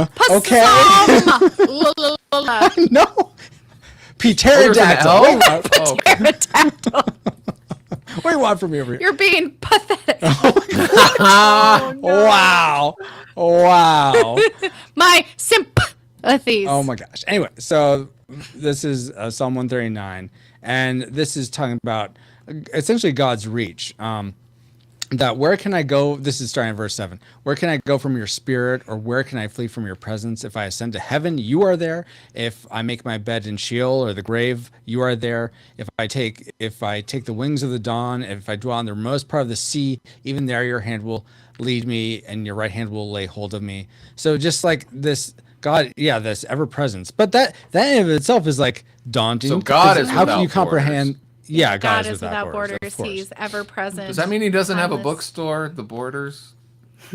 Oh my gosh. Yeah, because it's bought out by Barnes and Noble. I was gonna say, but he's like a best-selling author because he inspired mankind to God the breathed. Bible So is still the best-selling book. yeah, it's still the best-selling book. So Yeah. God doesn't need his chain of bookstores. He's got the best-selling book on the planet in history. So Take he's, that, he Jeff gets Bezos. the royalties. He's good.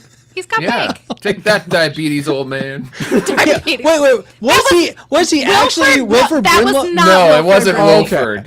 Okay. No, But I'm somebody like, no. might have remembered him as that. You want to go see Wilford Brimley? Go watch Cocoon. I believe it came out in 1985. There's another wacky. Also starring Bastion. Really? Was he in that? I liked Cocoon. Cocoon He's the was grandson. Yeah. He's Wilford Brimley's grandson. Yeah. And In Wilford Cocoon and Brimley was Cocoon's only Return. 50. He was like in his 50s when he made that movie. When everyone else was in their advanced 60s and 70s. Wow. It's very. We're almost there. No, Wilford Brimley was in The Thing. Yeah. The Thing's Wasn't awesome. he also in one of those terrible like Ewok movies? Yeah, Yeah. Battle for Endor, yes. Battle for Endor. Yeah, that I've never seen. No. Anyway. He wasn't in a terrible Ewok movie. He was in a nostalgic Ewok movie. Okay, he was in a nostalgic Ewok. Anyway, speaking of... I don't have a Diabetes? segue for that. Okay. No. Just redirect. Let's move on. we're moving on. Any other thoughts on Eternity anyone wanted to share before we move on?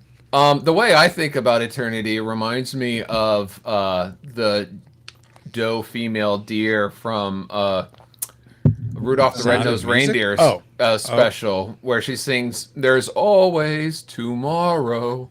So that concept of always being tomorrow is how I think of eternity. Oh, I thought you meant just because that part of the show goes on forever. That's true. That's another way. That's the same other side of the same coin. Paul, Paul, how'd you then rationalize? Because eternity isn't just going forward; it's also the past eternal. It can be.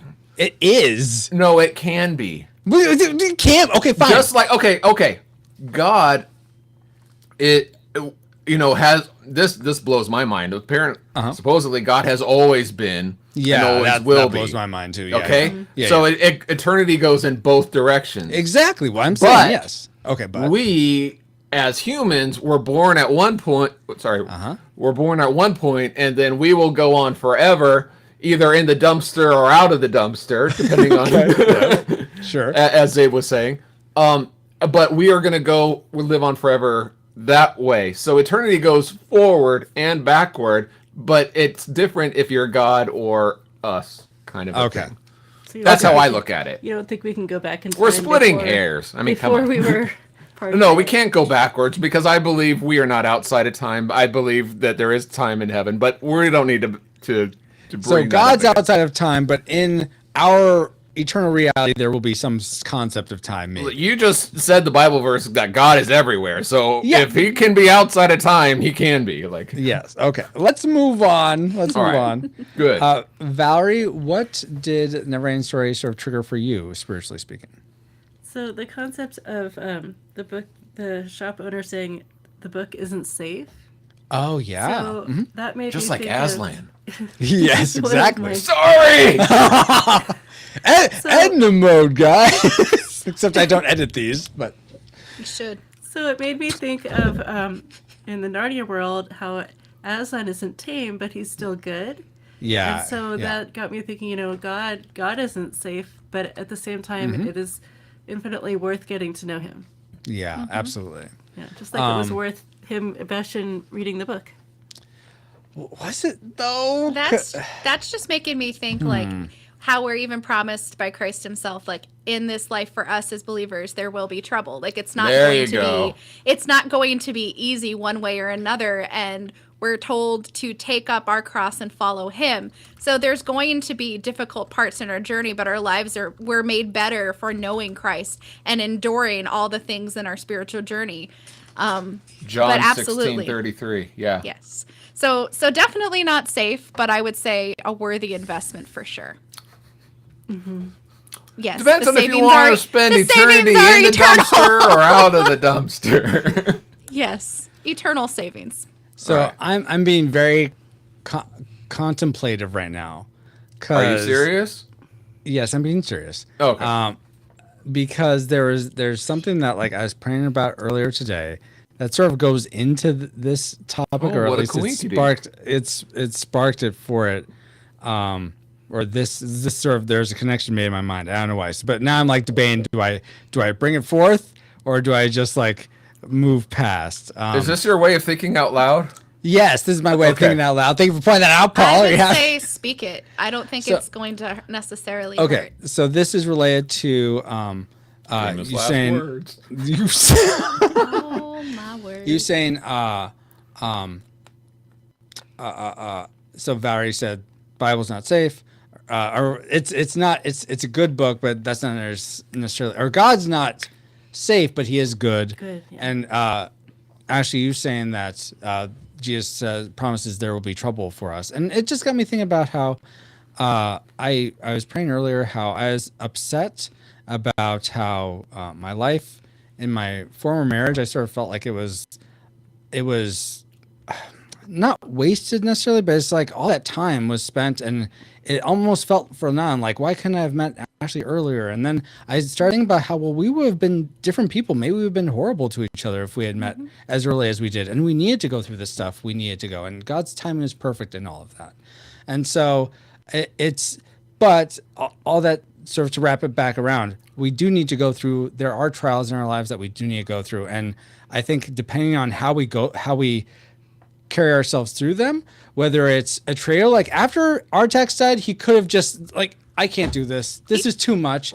But what? And I didn't mention this on the show, but that was really inspiring to me. How he still trudges, he still goes, he's still on mission. And he doesn't sink. He doesn't sink. He doesn't. It's like he listened to Major Dad. But he was sinking though. So here's the thing: I think you can make the direct correlation is that he was almost a goner. He was sinking. Yeah. He was almost gone. But at the last second, who do you need to rely on? Who is your strength? Right. So Falcor came and picked him up That's true. And took him. And when he woke up, that's when he found hope. That's when he found rebirth. That's when so like an you need to allegory hit luck dragon. your lowest point sometimes can when you realize who you need to rely on, it can elevate you to the point that you need to be That's able to see, you know, because he almost did sink, but he did find the right way to continue on. He did find the hope after, you know, and his priorities were worked out correctly. I think. Yeah. So Falcor is an angel. It could, you know, he could be just the thing that is sent to you, however that may be, in whatever form. Maybe if there were more eyes along his body or something. Oh my god. So okay, no, I have a pet peeve. I have a pet peeve to pick now. Here it goes. I'm sorry for bringing it up. Here we go. All right. So I see this posted in Facebook everywhere. Like, biblically accurate. Yeah, biblically accurate angels has all the eyes. Those are only one sect of angels, type of angels in the divine council of God that are quoted in Revelations. There's lots of angels throughout the rest of the Bible that are apparently human-like from all accounts. But what, Paul? You don't know that the other angels don't have it. Well, but then I don't think they'd be perceived as like. Okay, then why does it say that people have entertained angels and not even known it? Because they are. I would know it if I saw a multi-eyed creature coming at me. No. They're transformers.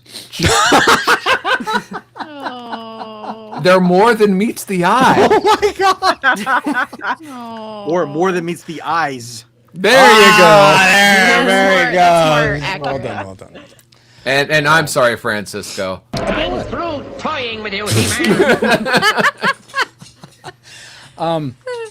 So excellent points. I didn't expect to go in that direction. But any other thoughts on the Bible being safe, or God being safe for good, or this book claiming being safe? Did that resonate with anyone else for any other reason? I find it a little confusing, but okay. Do you want? Is there a reason why, Paul? Or well, yeah. Here you're supposed to trust completely something that's not safe. It gets a little confusing. Oh, I could see. But we're supposed to trust God, and He doesn't always do what we want Him to do. I know that's what I mean. So on the list of qualities of God, not being safe is like doesn't even come up, right? Yeah. I mean, that's like, what are the qualities of God? Well, He's all these other things, but not safe might be the last thing on the list. I mean, or I have trouble with that phrase, frankly, of God not safe. I think I understand it, I do understand what you mean by that, because there's a. I think free will is not safe.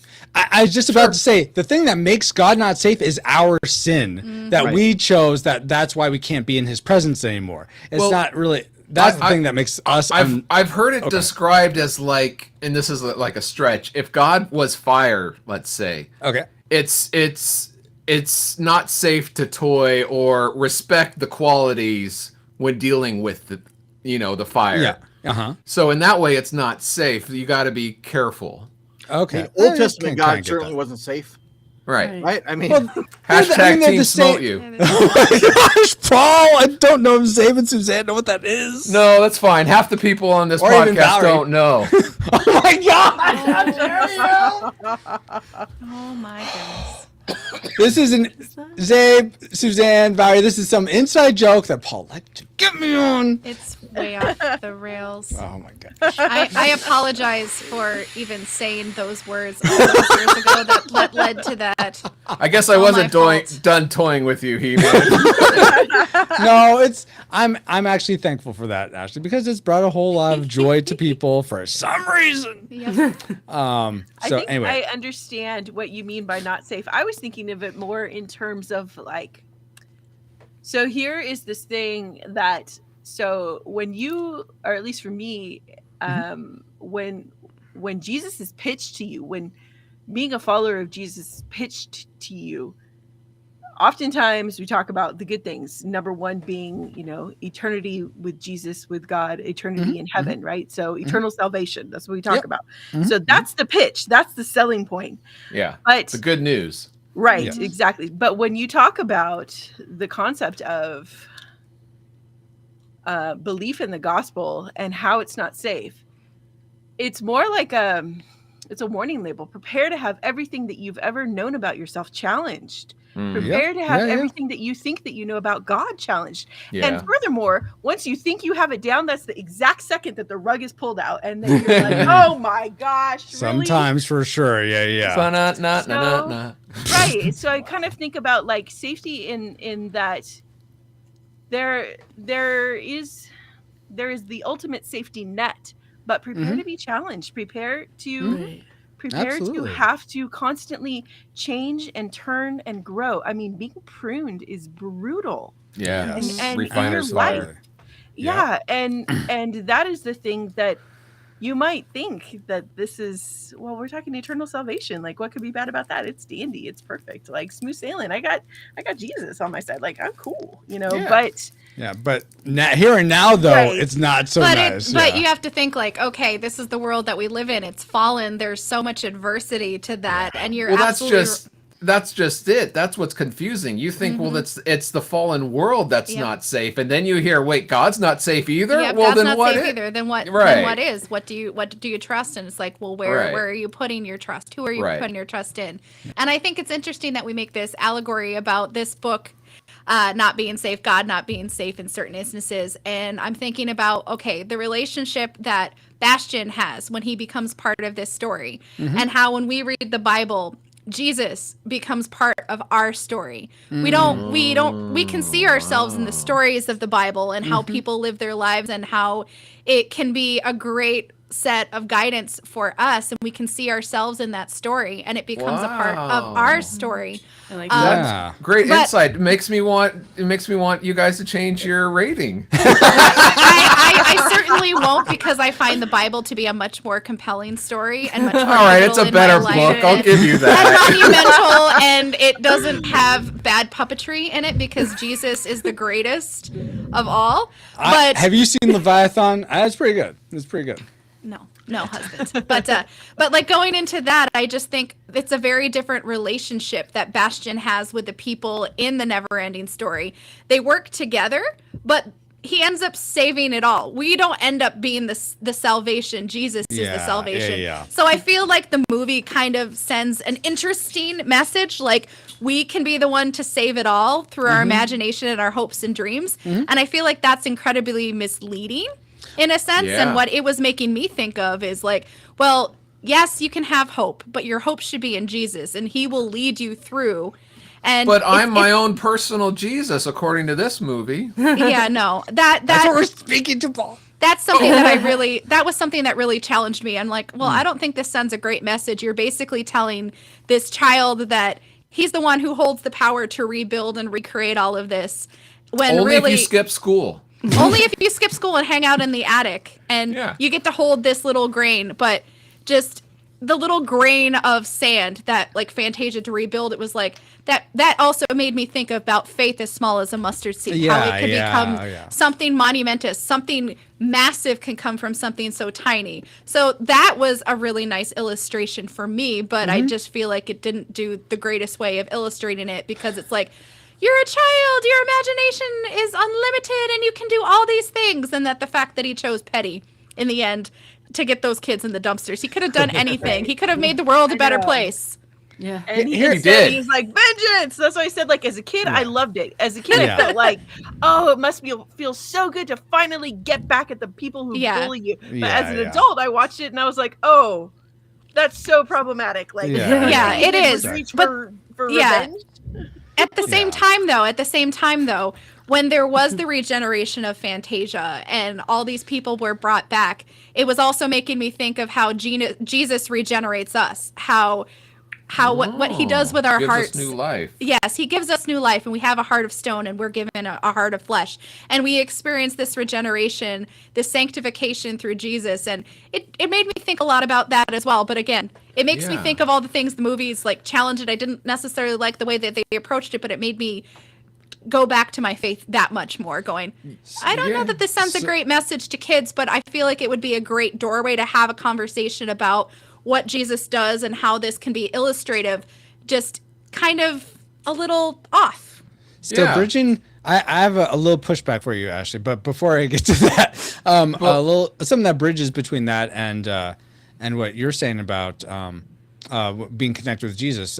Kirk said, "Kind of feel like God is safe and we aren't, which makes us to be in His presence without becoming the fire." Okay. I think what he's saying is I'm going to paraphrase Kirk. What he means is what Francisco's Instead of going to exactly what he said, I'm going to paraphrase, despite having his direct quotation right here. Okay, you want me to read his direct quote?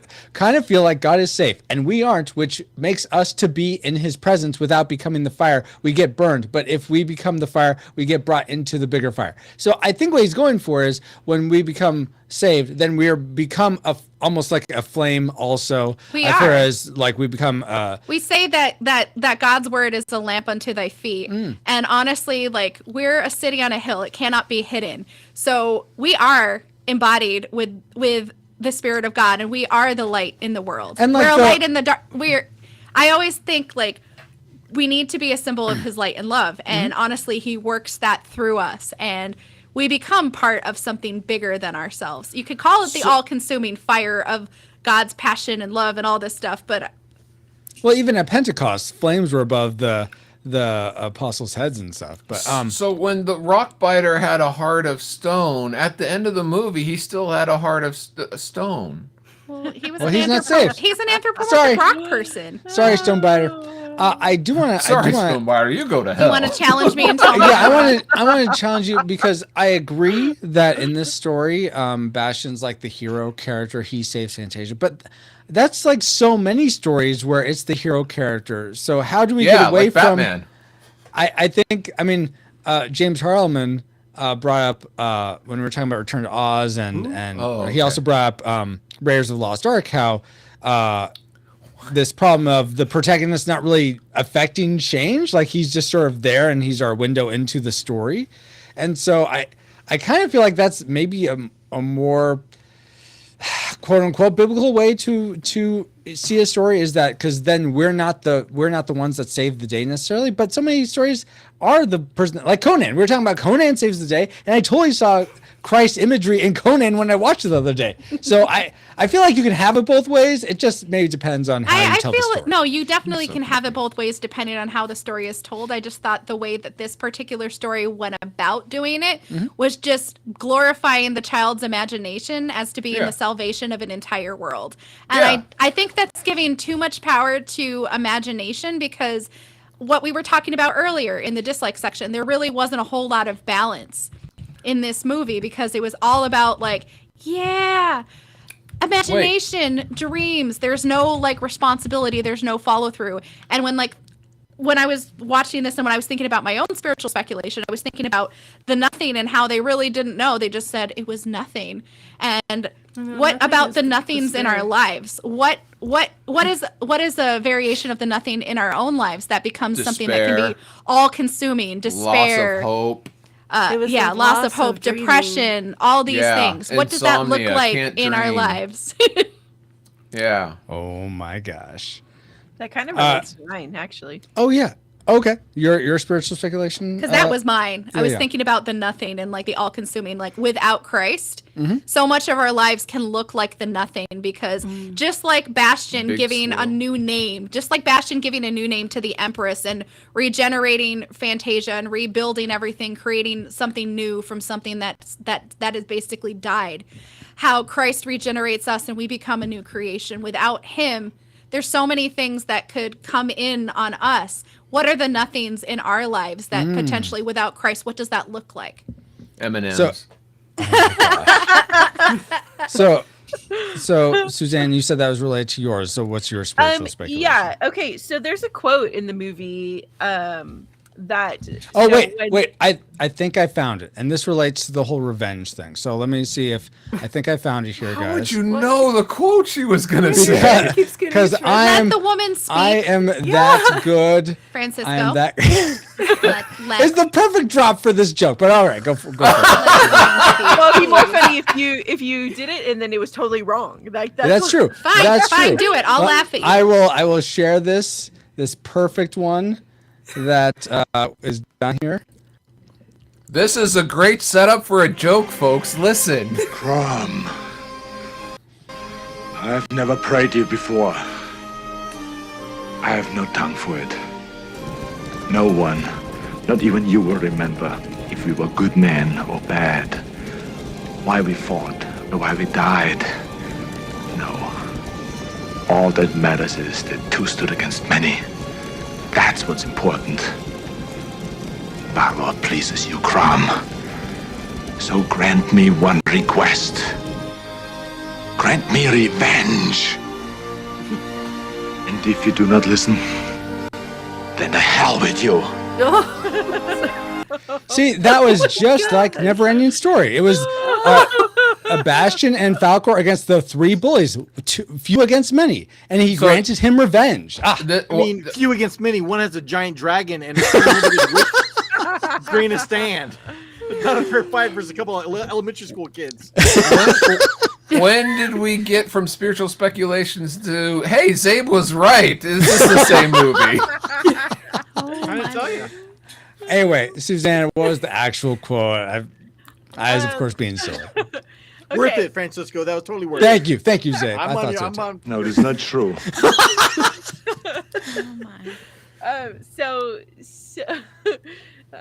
So at the end, I feel like some of the most illuminating parts of the story, illuminating dialogue happens when Atreyu is having his conversation with Gamork.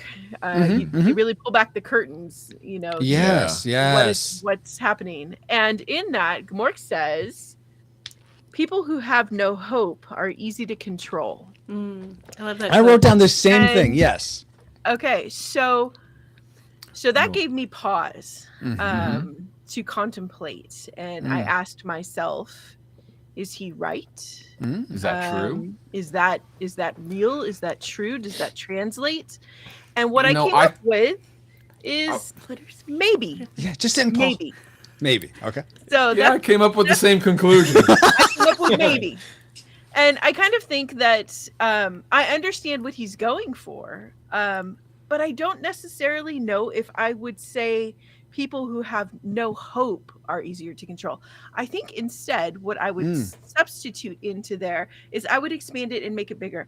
I would say people who are afraid are easier to control, because when you say no hope and hopelessness, I think that many people have many different responses to that. Some people who are hopeless go internal and they shut down, they stop engaging, they disengage. They could even become suicidal, right? Like I think that some people who have no hope say, forget it all, then I'm just going full out, I'm going to go crazy, I'm going to just throw myself into it, and they become erratic and irrational. I think some people may become afraid and then easier to control. You know, like I was just thinking about it, like there's lots of different responses to hopelessness, but to fear, when we're talking about fear, I think it's more specific, and I think it's more I don't know. Your response to fear oftentimes doesn't necessarily, it might lead to hopelessness. It might, but if you're afraid, I feel like you're so much easier to manipulate and to maneuver in a lot of ways. Absolutely. And so I feel like it's more accurate to say that those who are afraid are easier to control, not those who are hopeless. So of course the movie's talking about like loss of your imagination and your dreams and your hope and things like that, you know, to make it more relevant to the story. But I kind of slightly disagree. I think fear has more to do with, like, for those who are seeking power and control over others. Fear's the mind killer. Yes. I think for those who are seeking power and actively looking to manipulate, I really think that you're much more apt to get what you want if you are able to convince people to be afraid. So, because then agree or disagree? What do you think? I agree, because if you're able to stir up fear, you're able to bypass people's logic circuits and go right for their survival instinct. It's like if that person over there's, be afraid of them. okay, that's like what mob mentality sort of spurs up, because everyone's like, so, oh my gosh, we got to destroy the thing that's hurting us. They don't stop to think, oh, wait, this is in place because of this. I mean, you have to take a lot of time sometimes to unwind why something's in place or why that person said a thing. And people don't want to, I think some people may be willing to take that time, but if you can get them afraid of it, it's a lot easier to make them just go after the person or the entity or whatever it is. Is that sort of what you're talking about, Suzanne? Yeah. Missing it? And Okay. I'm really thinking like these days, the way I would relate it to today and what happens today is a lot of times in their, well, actually they're proving it, that they can really get people to respond to things in the United States of what's happening if they are able to get them emotional about something. How you do that on social media is you stoke this like righteous indignation and stuff like that. Like you can get that going, then you can motivate people. Like they figured it out. And I kind of feel like a lot of that righteous indignation stems from things that you don't like, and it's tied to fear. There's a very close relationship there. Clearly. So that's why I think like I really don't like this, and I don't want this other thing to happen. There's a fear thing that's happening, so I'm going to actively move away from that. And I think that we kind of see that today. That when you move the people, you're maneuvering them, you're controlling them through fear. Now that doesn't mean that there aren't things to be afraid of in this world. Obviously, spiders, mosquitoes, and I believe that we are capable of feeling fear for a reason. I think absolutely. God gave us, the ability to feel fear, as humans. Survival, it's important, right? For absolutely, survival. Yes. But it might be like a two-fisted thing. There could be fear, but there also could be hope, because a lot of mob control is selling hope. You're afraid of this, but if you go this direction, that gives people the hope. And maybe I don't know. I haven't had the experience of controlling people and what works and what doesn't. So I agree with your maybe. Let me fill you in then, because I have a lot of experience for controlling people through fear. Okay. I'm just kidding. He's read the book on it. I've read the book. It's fascinating that this is. Oh, go ahead, Paul. I was going to say. Zabe. I think there were a couple people who were going to be. Go for it, Zabe. Probably a whole other spiritual speculation topic, but I let it off all this thing by saying, when I was in church, and part of my church baggage is how much fear they put in me, and it certainly controlled my life and all my decisions, because I was terrified of burning for eternity in hell instead of being turned towards the positive message of it, of love and kindness and goodness and grace above all else. So I don't know. That's when you guys were talking about fear and whatnot, and how it controls people. Like fear, even people with good intentions use fear to control people, is what I'm saying. And I'm afraid you're right. I think there's another element. So I was just watching this movie the other day called Black Death. It's from 2010. Don't watch that. It's with Sean Bean. He dies, so you know it's a good one. Spoilers: Sean Bean dies. But, doesn't matter. Sounds like a red level. Black Death. That's Lord of the Rings. Something in it there. I'll try not to spoil it, but there is this element of a character is controlling a populace by giving them something, by essentially, she says this, sometimes people need to see a miracle. And I wouldn't say I'd say she's the antagonist, and she is controlling this village by giving them essentially, she's giving them false hope, because she's claiming to do things that she's not actually doing. At least I think that's the movie's framing it. I think it's a little ambiguous. But so I think there is this element of both fear and hope can both. I think you were saying this, Paul, can be used to control people. Shyamalan's movie The Village was all about that. That's the whole movie in a lot of ways. It's a remake, yeah.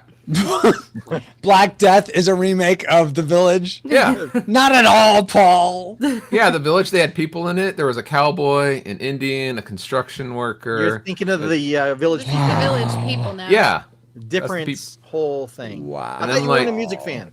Off the rails. Off the rails. Okay. let's bring it back up. Anyway, I think Paul, did you give yours? Me and Suzanne pretty much had the same idea, the whole Gamorrean thing. Anyone else wanted to speak to the whole this idea of loss of hope or even or fear can allow you to control people? I mean, I think it definitely can. But something that Dale said in chat just made me think of the song "Fear is a Liar," and it is used something to just really, fear is a liar because it'll be used to manipulate people, and it can be used to distort things. It might be based on a little tiny half truth, like it's warped out of perspective. And honestly, like fear, yes, hope is great, but honestly, at the end of the day, I think who you have hope in is far more important than the false hopes of the world, the promises that are told to you. And I can tell you, like, I've been in a place of hopelessness before. Like, my hopelessness was severe anxiety and depression, and it was my faith, my hope in Jesus that ultimately helped me through it all. And it wasn't my faith in me. It wasn't my hope in me. It wasn't my hope that my circumstances were going to get better, or that somehow all the therapy was finally going to work, or that there was going to be a miracle drug. But it was a combination of all the things and finally surrendering it to God, because I, like Bastion, I tried to be the hero in my own story, and it wasn't until I surrendered that it shifted. Yeah, exactly.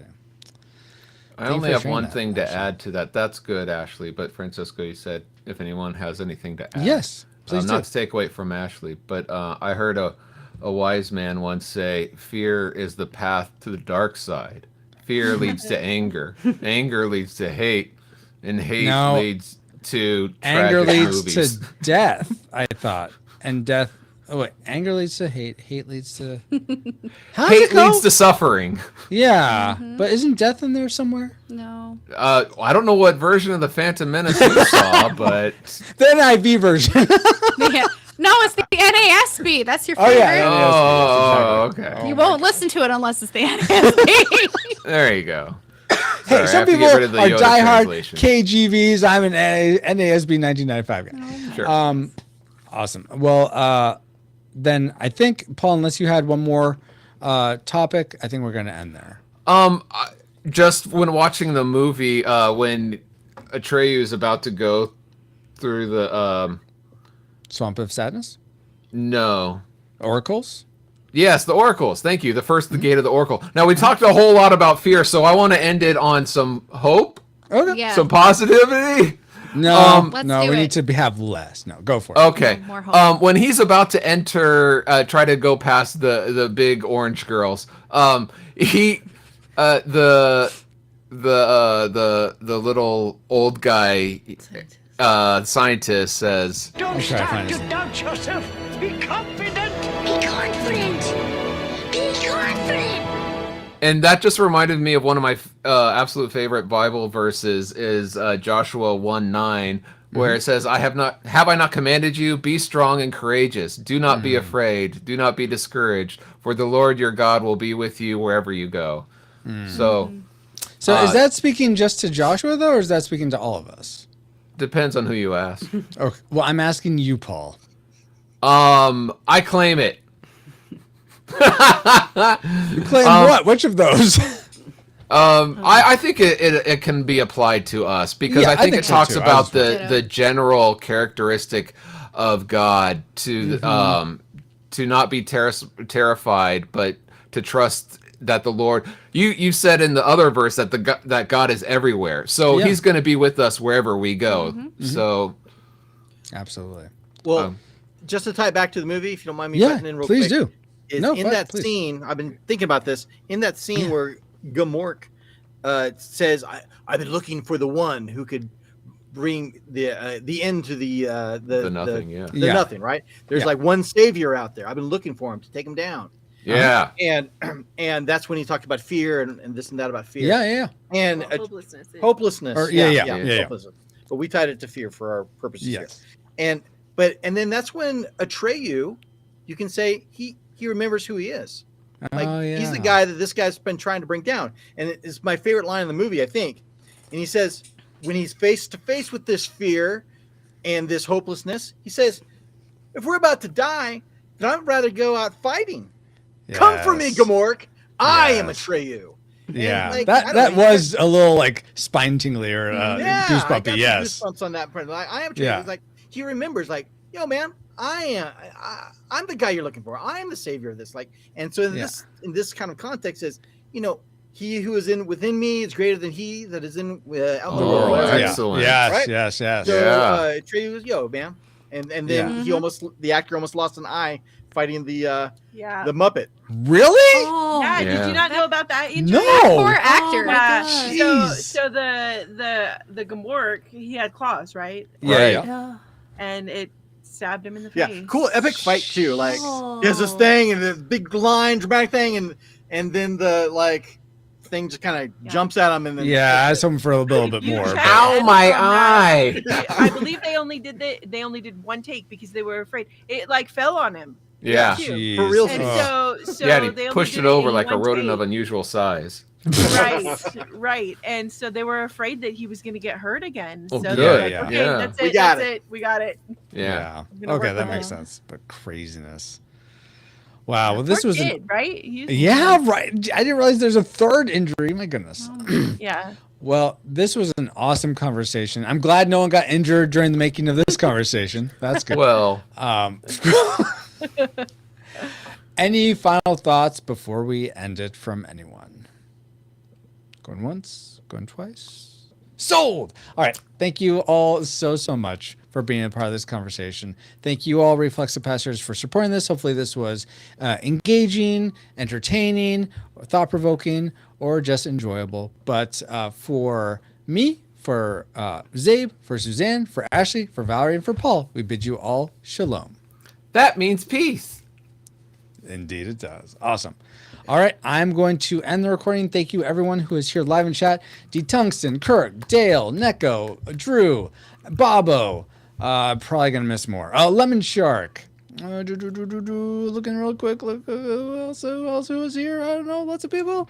Anyway, thank you, all of you who are here. If I missed your name, I'm so sorry. We will be back tomorrow morning for more Secretive Mana. Going to be trying to get further in that. What was that, Paul? I said I won't. She won't. Oh, I know that. I said I'll me. be sleeping. And Ashley will be sleeping. Then we'll be back tomorrow night for, we'll see if we can beat Star Tropics. That'd be awesome. I don't know if that'll happen. But that's what's coming up. But thank you all so much for being, yes, CajunCrawl.com, Bob. Oh my gosh. Yeah. So what we like to do here, Suzanne and Zabe and Valerie, we do something called the stream face. That's what I call it, where you just make a silly face as I end it, because there's a delay in the end of the stream versus what people see. So I like to have that buffer. Oh, Kirk, I missed you, Kirk. I'm sorry. Thank you for being here. Rushmore Show. Rushmore Show. And go check out Who Will Save Generation X if you haven't seen that. That's an awesome Yeah. show. Puts it really, Zabe, you've really done a good job of filling this vacuum. We talk about having, we have a God-shaped hole in our heart. I had a podcast-shaped hole in my heart when this podcast called, what was it called? It's a trivia show. These four people would talk. Zabe, he's trying to say you suck. No, I'm trying to say Phil, they stopped making their show, and I forgot how much I missed it, like a trivia type show. So thank you for stepping up the gap and even making it better. Sucking in that void and filling it up. Sure, we'll go with that. Anyways, guys, so we'll do a silly face here. And until next time, see you later. Rewind your cheers, your stream face.